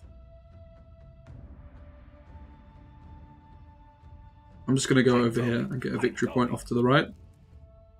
We are not equal. And now they're not flying. It's very interesting. Is it like every other turn or something? Right, this is really good for us. Mortar. Let's go here. Maybe this is a bit of an overcommit to this left flame when they have 2 pretty weak cards though, but... Just a slice.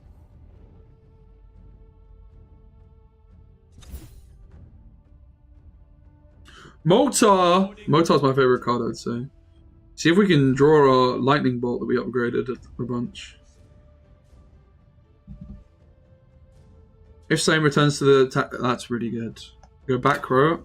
Mortar! Bam! Synergy, mate. They're just not playing anything. They're hoarding some mana. Let's go off to the right to get ahead there. I'll just eat this guy, I guess, for a bit more space. I do think I overcommitted to the left. Revive an ally with up to 4 attack. Oh my god, it's the guy! He's back. And stuff's flying now. It looks like stuff flies on certain turns and they gain 1 power when doing so. It can't be targeted. It's weird.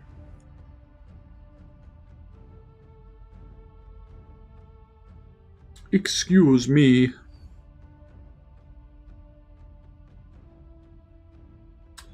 I don't really like any of my plays here, so I'm just going to hold the mana. I can go like double play it next turn instead. Stand your ground.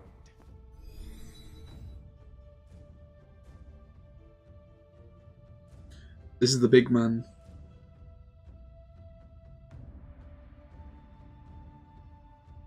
Yes, everything's ranged to our own hand apart from this guy. That's crazy. I mean, I would like to contest the front, but I have to sacrifice something, which I think it's fine, actually. We can sacrifice this guy, right? The big man down in the front, and perhaps we play your 3 damage to the opposite row. Nothing can go in the front, unfortunately. It's all back.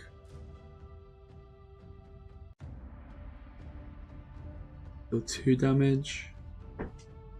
Let's go for this cooldown thing. Oh, dinner. It's like a disruptive tool, right?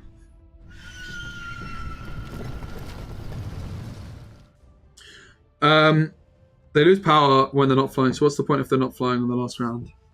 That's a good question. Well, they can't be targeted. The flying thing I haven't worked out. Next time I play, I'll definitely check out the other factions.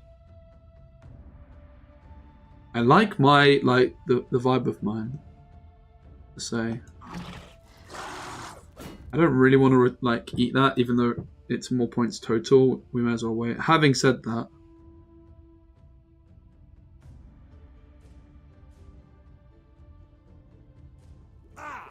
Almost got it. reduce that cooldown.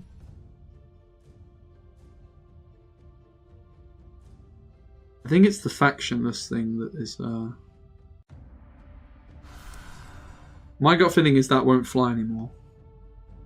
Because I've debuffed it. Oh. But when is it going to? Did they just debuff their own thing? Hello? Hello, is everything okay over there? Deal 3 to the big man. And that's all it is from us. We won! So I haven't worked out like who goes first, who goes last in that sense either, but we're kind of just cooking the AI. So next time we play, we'll try and play in a tournament and see how we get on. But yeah, game. I think the game's very, very interesting. I think for like the in-game tournament thing alone, it's worth checking out. But thanks guys for hanging out. I really do appreciate you. Thanks to Defiance for sponsoring today's stream. If you want to see like me first playing Defiance, I did post a YouTube video on the Gwent YouTube channel as well. I really appreciate you guys hanging out. Definitely let me know in Discord as well if you're going to get involved with the game. We're almost level 4 where we're going to unlock the market and see what that is all about as well. So that's something to look forward to for next time. Alright guys, I'm probably not going to be able to host anyone because of my OBS disaster that I'm currently going through. That looks... Is that what you guys are seeing? Oh, it's just because it's... Yeah. I'm probably not going to be able to host anyone sadly today because of my laptop OBS nightmare, but I appreciate you guys all very much. And I do hope you enjoy the rest of your evening. And you take care. See ya.